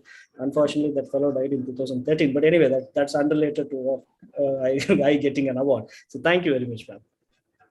Thank you, sir, for a wonderful lecture, sir. Kishore sir started with Amrut Manthan, then targeted therapy. Finally, he made bone marrow transplantation so simple that we can teach some. They say ECG doctor used to teach for undergraduates. Now, not undergraduate. You can teach the bone marrow transplantation. You have taught it for so simple way. And your drugs all are so complex. We never studied in our MBBS and MD. Each day it is changing. So, madam already told changes in the diagnostics. You made the therapy, which is now 2022 or 2025. I don't know. You are told that you will have a precision medicine by 2025. Yes, if the chemotherapy can be so fast and so well developed. I am sure that there will be more questions. I think that I will hand over to Professor Srivastav for further proceedings. Thank you very much. Thank you, Dr. Kishore, for really simplifying the thing and making it look so simple, though we know it is not that simple, and there are so many complex and difficult things that you have to manage, which you also mentioned in your post-transplant patients, the excess of care and everything that has to be taken. So I would like to thank all the speakers for giving such excellent, lucid, and clarifying talks, which have really benefited, at least for me, it has really benefited my hemato-oncology knowledge a lot. I'm sure all the viewers have benefited a lot. So now I think the house is open for questions. I would invite all the chairpersons and the speakers, the chairpersons, Dr. Narsi Verma, sir, I would like to start with you if you have any questions. All the chairpersons, the house is open for questions. Thank you, Dr. Swati. Today's deliberations were extraordinary. I learned a lot from last 2 hours, I will say. And as said by Dr. Prabhu, Dr. Kishore made it very simple. And you have warned that it looks simple, may not be that simple. So my few questions are open to all the speakers, and anybody can respond to that. And my first question is very specific. I think it belongs to my specialty. How you find in today's era the treatment of hemato-oncology, considering in that particular treatment the circadian rhythms? Yes, sir. So I think I can go with this. Circadian rhythms. Okay, sir. So what specifically? Specific meaning by that, at what time the drug should be in? Okay, you want to, okay. And in what type of personality? Because in my center, I have with me Dr. MLB Bhatt, basically a radiotherapist, but he's working in a particular area, and also working in that with him. And we do have certain projects by ICMR about the particular timing of the chemotherapy and also radiotherapy, specifying to the hemato-oncology. I heard a few very good lectures from Max Hospital, Dr. Mishra. He was talking about circadian rhythms. And he said that if circadian rhythm target therapy is given, then the side effects may be less. It's definitely, sure, for sure. Rather than having specifically to the circadian rhythm, what I can say is there are certain drugs. For example, we have a drug for an ITP called as Revelate, L-Thrombopac, and it has been proven by a lot of studies that if it is given very early in the morning, that's at 4 o'clock, we actually ask the patient to keep an alarm, get up at 4, pop in a pill, and then go back to sleep. So there are certain specific drugs which by kind of long-term clinical studies have been proven to be working. And we know steroids have been the bread and butter. My professor always used to say, like, no patient should die without receiving steroids in the world. So like steroids have been our bread and butter, I should say. So steroids we almost always prefer to give quite first in the morning. That is kind of very much in line with our natural rhythm of whatever the non-natural steroids.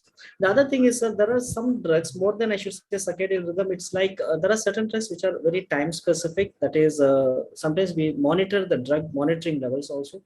For example, methotrexate, it needs to be monitored at 36 hours. Some drugs like 6-MP, which needs monitoring at 12 hours.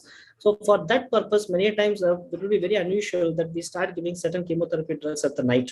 So this is just to make sure that the laboratory, when it opens in the morning, or kind of, this is more logistical and kind of made not for the patient purpose, but for the ease of functioning. So that way we have some timing with respect to certain drugs in hemato-oncology. But somehow, sir, with respect to the side effects, more than the drug delivery, what we are trying to get, a lot of these targeted drugs, most of them, they don't have the typical side effects of chemotherapy. They're slowly they're coming down. And simultaneously, the supportive care systems have also grown in a big way. Now we have got long-acting antiemetics, very potent antiemetics, which after a single shot works for 3 to 4 days. So though I keep on explaining a lot to the patient about the side effects, but somehow, to be more frank, in an individual patient or more anecdotal, I should say, the actual thing happening in that patient, say I say vomiting, I get a sign for vomiting, quoting 90%, but to be more frank, in practical reality, it never happens. Sometimes we get these patients who are psychologically having an anticipatory vomiting from the house itself. When they start from the house for chemotherapy, they start vomiting. That's a different issue. But somehow the supporting care system has also grown in a big way that we are able to kind of manage out most of these patients. But that's quite an interesting data, sir, what you're saying. I think I should work more on it to see real life what's happening. Thank you, Dr. Kishore, for explaining what I wanted. One more question I would like to ask before I hand over to other chairpersons. How often these drugs which are being used for as a chemotherapy, they can produce drug-induced diabetes? Drug-induced, yes, sir. So hematology steroids have been the background, and unfortunately we use doses like after COVID only people have started using that much doses. Most of our drugs, for example, in myeloma, within 3 weeks, my schedule to be given to the patient goes up to 160 milligram dose worth of dexamethasone. That is like 40 milligram per day, which is equal to 200 milligram of prednisolone on a single shot for weekly or weekly twice. So that's the main reason we do get to see a lot of sometimes temporary changes to the sugar levels, and sometimes do patients who are kind of borderline get switched over to a full-blown diabetes also. But the other thing I should say is that when chemotherapy, the food intake and all those things are also, to be more frank, not that great. Though I can say that nausea and vomiting are controlled with supportive care, patient also gets into some kind of a disease related depression. So overall, if you really look into the way the patients are actually taking diet, that also changes a lot. So when we want to go into the sugar controls, we try to manage it out on a very, very SOS basis, because sometimes we just don't want to give orders which are straight away, and that ends up with a patient having or getting into a hypoglycemia. So one thing we have seen, so what we have seen is, rather than continuous dosing, pulse dosing of these drugs, there are studies to prove that the onset of diabetes is kind of relatively lesser rather than putting them on a continuous basis. Though sometimes it is very useful to put them on a continuous basis for the patient-related feeling of betterness. But pulse dosing almost always helps us to at least reduce the risk. But if you ask me, practical reality, especially people who are 50 plus in our country who are in a pre-diabetic state or never diagnosed diabetes, getting chemotherapy, there are up to 30 to 40% who finally end up leaving the hospital with some kind of needing an anti-diabetic medication. That's the reality data. But there are few modifications we can do to overcome it also, sir. Again, very well answered, because I asked this question just because I'm getting continuous referral from my fellow colleagues, oncologists. They refer the patient to me for management of diabetes, and they explain that this can happen. So you keep in contact with the physician. Last question I would like to ask: what are the red flags? Because sometimes patients who are treated by you people come to us for the other ailments. So what are the red flags which one physician must know and immediately refer to you again? Yes. I will be very much restricting myself to hemato-oncology, so that is what my area of specialization, but it grossly to oncologist also, it does. One thing I will say, more than cancer killing patients in our country, the one thing that actually kills in reality is the bad bugs what you have got in the society. So we had a study where before taking a patient for a transplant, we just did a fecal culture, patient even before receiving chemotherapy. 88% of patients are actually harboring in the society, in the sense in the population, gram-negative bacilli, which was really resistant to most of the drugs, maybe except to colistin, fosomycin, and ceftazidime avibactam. So that's a degree of infections thanks to the poultry farms and all the antibiotics that are being kind of used everywhere. So unfortunately, this is a necessary evil it has become like today. So what we generally worry a lot, a major emergency in our hemato-oncology or in general oncology patients, is management of febrile neutropenias. So patient comes, the problem is they don't have neutrophils at all. In sense, the counts are really low. So they don't behave typically like a patient who has got an infection, throwing fevers and things like that. So what I say to my residents is, even a patient who is having a count of less than 500, a mild variation, even at 20 beats higher tachycardia, that also means a lot, because that's the maximum response he's pulling out, because there are nothing to work in his body, no neutrophils, nothing.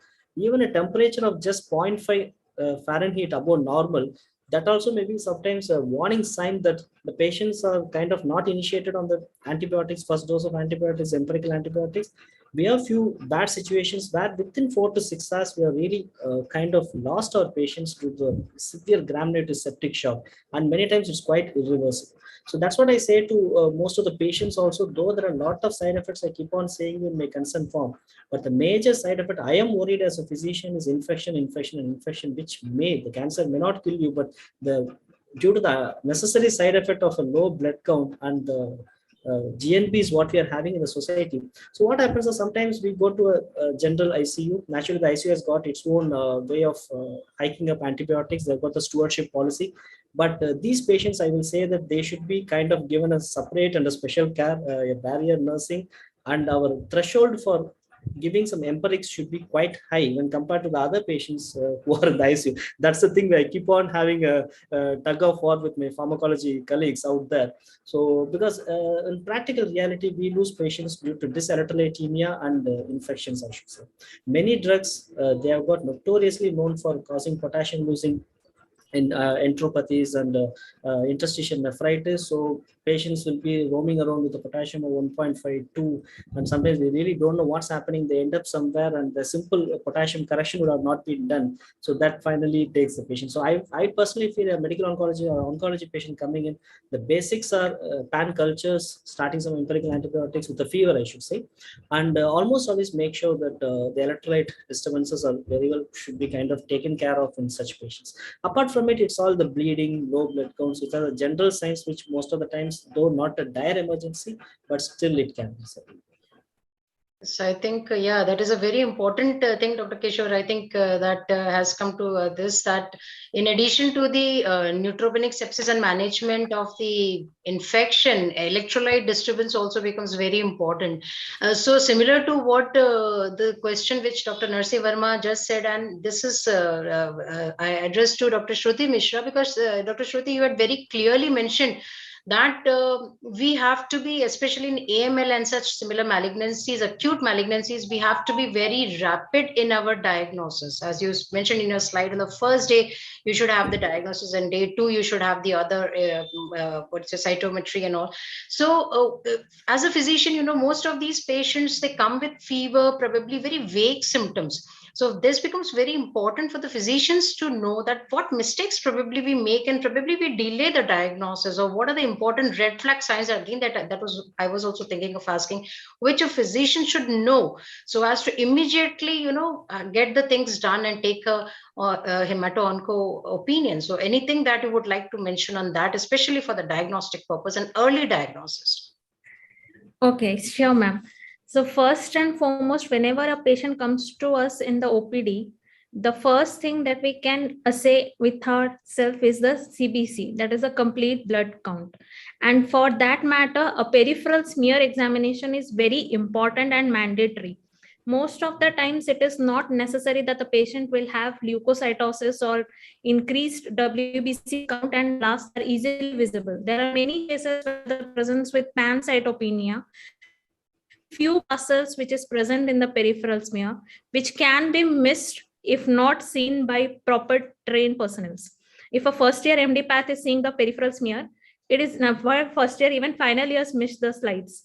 So it has to be seen by a proper trained hematopathologist, should be seeing this pancytopenic slide, so that you don't miss out the cases of acute leukemia thinking that they are aplastic anemia. And CBC analysis, like if the patient's previous reports are there, and if you have the current CBC reports with you, you can easily check the reports and see what are the conditions in the patients. Like, say, for example, you have a high TLC count, you should always ask for a peripheral smear report in those patients. And anemia and thrombocytopenia may or may not be there. Just for example, there are many ALL patients where there is a good number of megakaryocytes which are present in the bone marrow. So in those patients, platelet count is never reduced.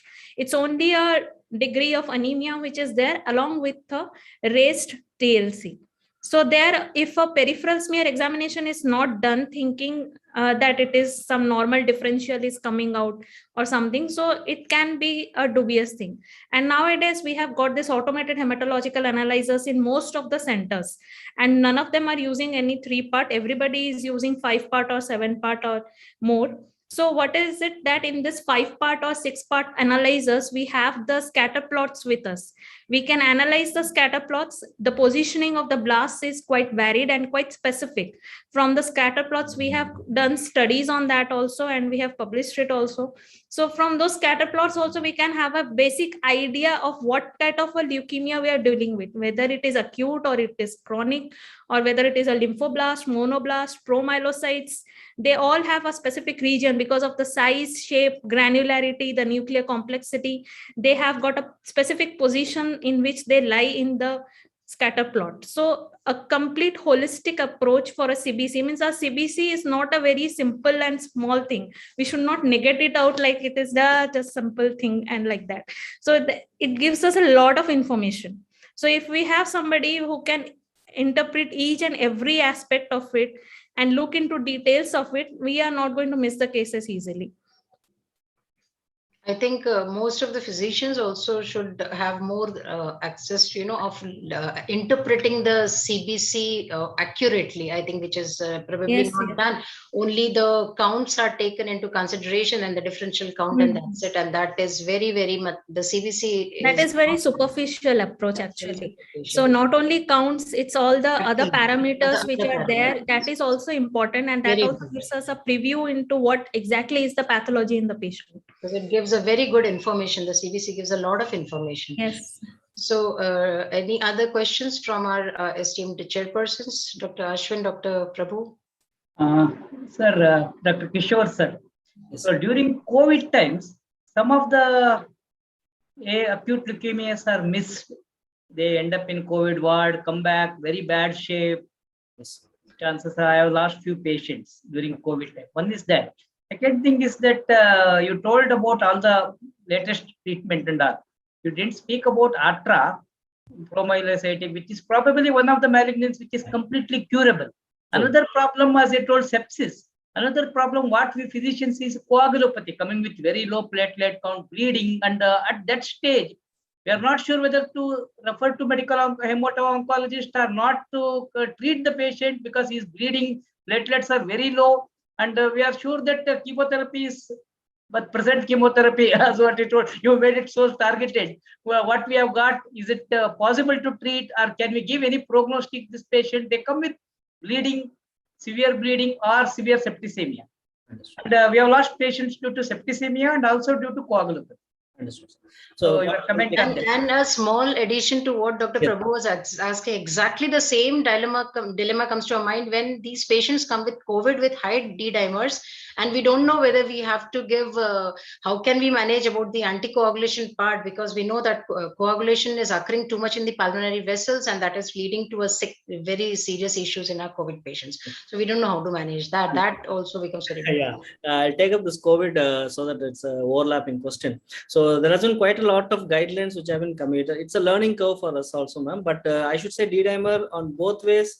One way, some places underused, and some places I should say really overused also. So in review, we get a lot of patients who kind of put on a prophylactic anticoagulation. They continue prophylactic anticoagulation for 4 weeks, because we always have because even in our hospital, we face this issue. Somebody getting out of hospital, coming back with the PTE, and we are just losing in all the drama that used to happen. So that made us really think of giving, even the ASH guidelines were asking us to give 6 weeks of prophylactic anticoagulation post COVID discharges. But this is kind of an ever evolving science, and off late, especially with this variant, what we are at this point in time looking after. So we have really cut down on our policy of really going so high on our anticoagulation problem, because the bleeding issues are also quite, at least with this Omicron, I should say. The last one was quite highly thrombogenic, and this one seems to be not that thrombogenic, but we have to wait and see. It's all very anecdotal evidences. Even we started using anti-factor 10A assay also, because the Clexane was very widely used, and some people, in spite of actual body weight doses, they were still plotting. And so that way we were using anti-10A assays to kind of vaguely try to give some justification to our service. But I should say it was all patient to patient basis, ma'am. So nowadays, if you ask me, a year before I was very aggressive on my anticoagulation protocols in COVID. Now slowly with this particular variant, I'm easing out on it. And D-dimers, we have got our own hospital cutoff of say less than 5,000. To be more frank, we are not doing much, because to be more frank, this test, though they have got a lot of pathogenesis in COVID, unfortunately, if you are going to do in other conditions, the varied other conditions also, they may be having a similar pattern. That's the reality. So I think sometimes the patients are also quite worried about it, because they just see the numbers like twice high, thrice high, and it means nothing. Say in a normal flu, if I'm going to have a D-dimer and it turns out to be 5,000, I'm not going to start an anticoagulation. So that way, D-dimers, yes, unless otherwise the trend is like kind of keeping on increasing, or decreasing is not an issue, but keeping on increasing, or exceptionally high values, and our cutoffs have been more than sometimes even 10,000 to say what is what. And in follow-ups, you have stopped doing that also, because the patient is mobile. We just don't want to unnecessarily put him on a high dose anticoagulation or so-called prophylactic anticoagulation in those patients. But with respect to COVID with hematological cancers, the problem we were facing was, yes, they are put in a ward where delivering care itself, especially in the height of COVID, the healthcare system was heavily, I should say, overworked. So it was very, very tough to tweak the what to say, like the nuisances of treating a hemonc with COVID. Chemotherapy, for sure, it's very, very tough to give it in a COVID patient. We had patients who on chemotherapy just out of ward, having a new sepsis, coming back with COVID, losing the patients. That was quite common. But one thing I can say, in most of hemonc cancers and most cancers also, these targeted agents like say imatinib or even this midostaurin, even ruxolitinib, these are all drugs. Most of the time they are not immunosuppressive straight away. So it was possible for us to actually speaking continue these drugs in patients who are known to have these diseases and they were having this COVID. And in patients who were initially diagnosed also, we were just at least for a week to two, till the time the patient gets out of the actual acute COVID crisis, there were few lesser intense options which are available, which are deliverable in the COVID ward also, because I can be doing it in my ward with my sisters, but doing the same in a different situation totally is something which is very challenging. But these drugs like azacitidine and all those things, they were really, really low potency drugs. So even post-COVID also, you're quite worried, because we do a testing and 6 weeks, 8 weeks, the test keeps on coming as positive. That was like, we know that the patient may be totally out of danger zone, but having a positivity on paper and starting chemotherapy, something going wrong, even on the medical legal aspect, was a big challenge to us. So in those aspects, we have been quite happy to give these low potency drugs, which I should say is the real, the targeted agents were very much possible to give, and low potency drugs also. And one unusual thing that happened was the rampant use of steroids. And if you look at lymphoid malignancies, they are like just like a wax, fire lit on a wax. They just melt down when we start steroids in the initial phases. So that led to a good number of patients, I should say, an ALL or a lymphoma, a mild low-grade lymphoma, just because of the steroid that was rampantly used in COVID. They presented later, even people started thinking that COVID was the reason for the malignancy, what they got. But actually speaking, it may be the other way around, where they had this low grade malignancy, which was masked by the steroids that are given during the COVID time. So, but answering to Sir's question, I should say, coagulopathy, that's what I say to my residents also, low platelets or coagulopathy should not be the reason not to start therapy in especially hemato-oncology patients, because the basic reason for coagulopathy is the background leukemia. So unless otherwise I'm going to take care of that, it's not going to get better. And Atra is a wonderful drug. 72 hours after starting Atra, most of the time the coagulopathy stabilizes. But we just take the help of our blood bank colleagues, do SDPs, do FFPs, cryos, or whatever, try to make sure that the treatment gets started. The real problematic patients will be the febrile neutropenic patients on presentation, already into the ICU, sometimes on ventilator, tubed. That's a real trouble, and we just have to depend on supportive care and start on some basic medications for the time being. But that's a real problematic scenario in hemato-oncology, I should say. Thank you so much, Dr. Kishore, for that answer, because it really solves many of our problems and makes these issues, important issues, better. We can treat them better. Dr. Ashwin, would you like to ask any question? No, there isn't any questions. The questions asked up till now and the presentations was all self-explanatory. However, I need to make a comment that we practicing palliation in our institution. We have had similar questions and similar problems like Dr. Kishore has just said regarding not just hemato-oncology, but other solid malignancies also, regarding the whether whether to give chemotherapy or steroid or so. We have also been troubled by all these questions from the patient, and we have always been in a fix. Like the dilemma you are facing, our oncologists were also didn't know what to do. So that was also a very tough time for we as palliative care physicians, because patients wanted to know all this. And like you said earlier, all have got smartphones and all, they already come all armed with knowledge and even treatment that this has to be given and all. So this was just a comment that yes, this COVID has been very tricky for palliative care physicians, not just because we are treating post-COVID patients, but also malignant patients who actually even deteriorated because one, patients did not come to the institution fearing COVID, and second, because of these masking things. So thank you very much. The presentations were lovely, and I can't think of any other questions. Everything crystal clear. Thank you. Thank you. Thank you very much, and thanks to all the deliberations being so useful and knowledge expanding to all of us, and I'm sure to all the viewers. With that, I think I hand over the session to Dr. Anuj Maheshwari for his vote of thanks. Thank you, Swati, and thanks all the speakers. Has really done the wonderful job. I really enjoyed my MD days or MBBS days when I used to read all these topics, and after 20-30 years again listened in a new flavor, in a new ideas, a lot of new information even it was for me. And I really appreciate all of you, those who have done the good work, and especially you prepared this slides and your presentations here for this Acp India chapter. A special thanks I would like to pay to Dr. Shruti Mishra, who not only presented her own presentation, but also introduced me with Dr. Kishore also, so that otherwise I could never knew him, and it was not so much good session could be there. So things have gone really very well, and we enjoyed all. I think all the members, those who were attending here, they also enjoyed it. We shall get the feedback also. Shruti, your talk was tremendously good, and Kishore, Dr. Kishore, you were. Everyone has praised you, so I don't think anything else has been left to say for you and your talk. And I really happy that Shruti and Kishore has been introduced to the Acp India chapter, and we shall be also inviting and keeping inviting you in our further programs also. Dr. Hemant Malhotra has also done the wonderful presentation, but presently he is not there. But we should not forget him, and he has really done the very good presentation on CML, and he did the justice with the topic and really given the informations what we were really looking for, our physician friends were really looking for.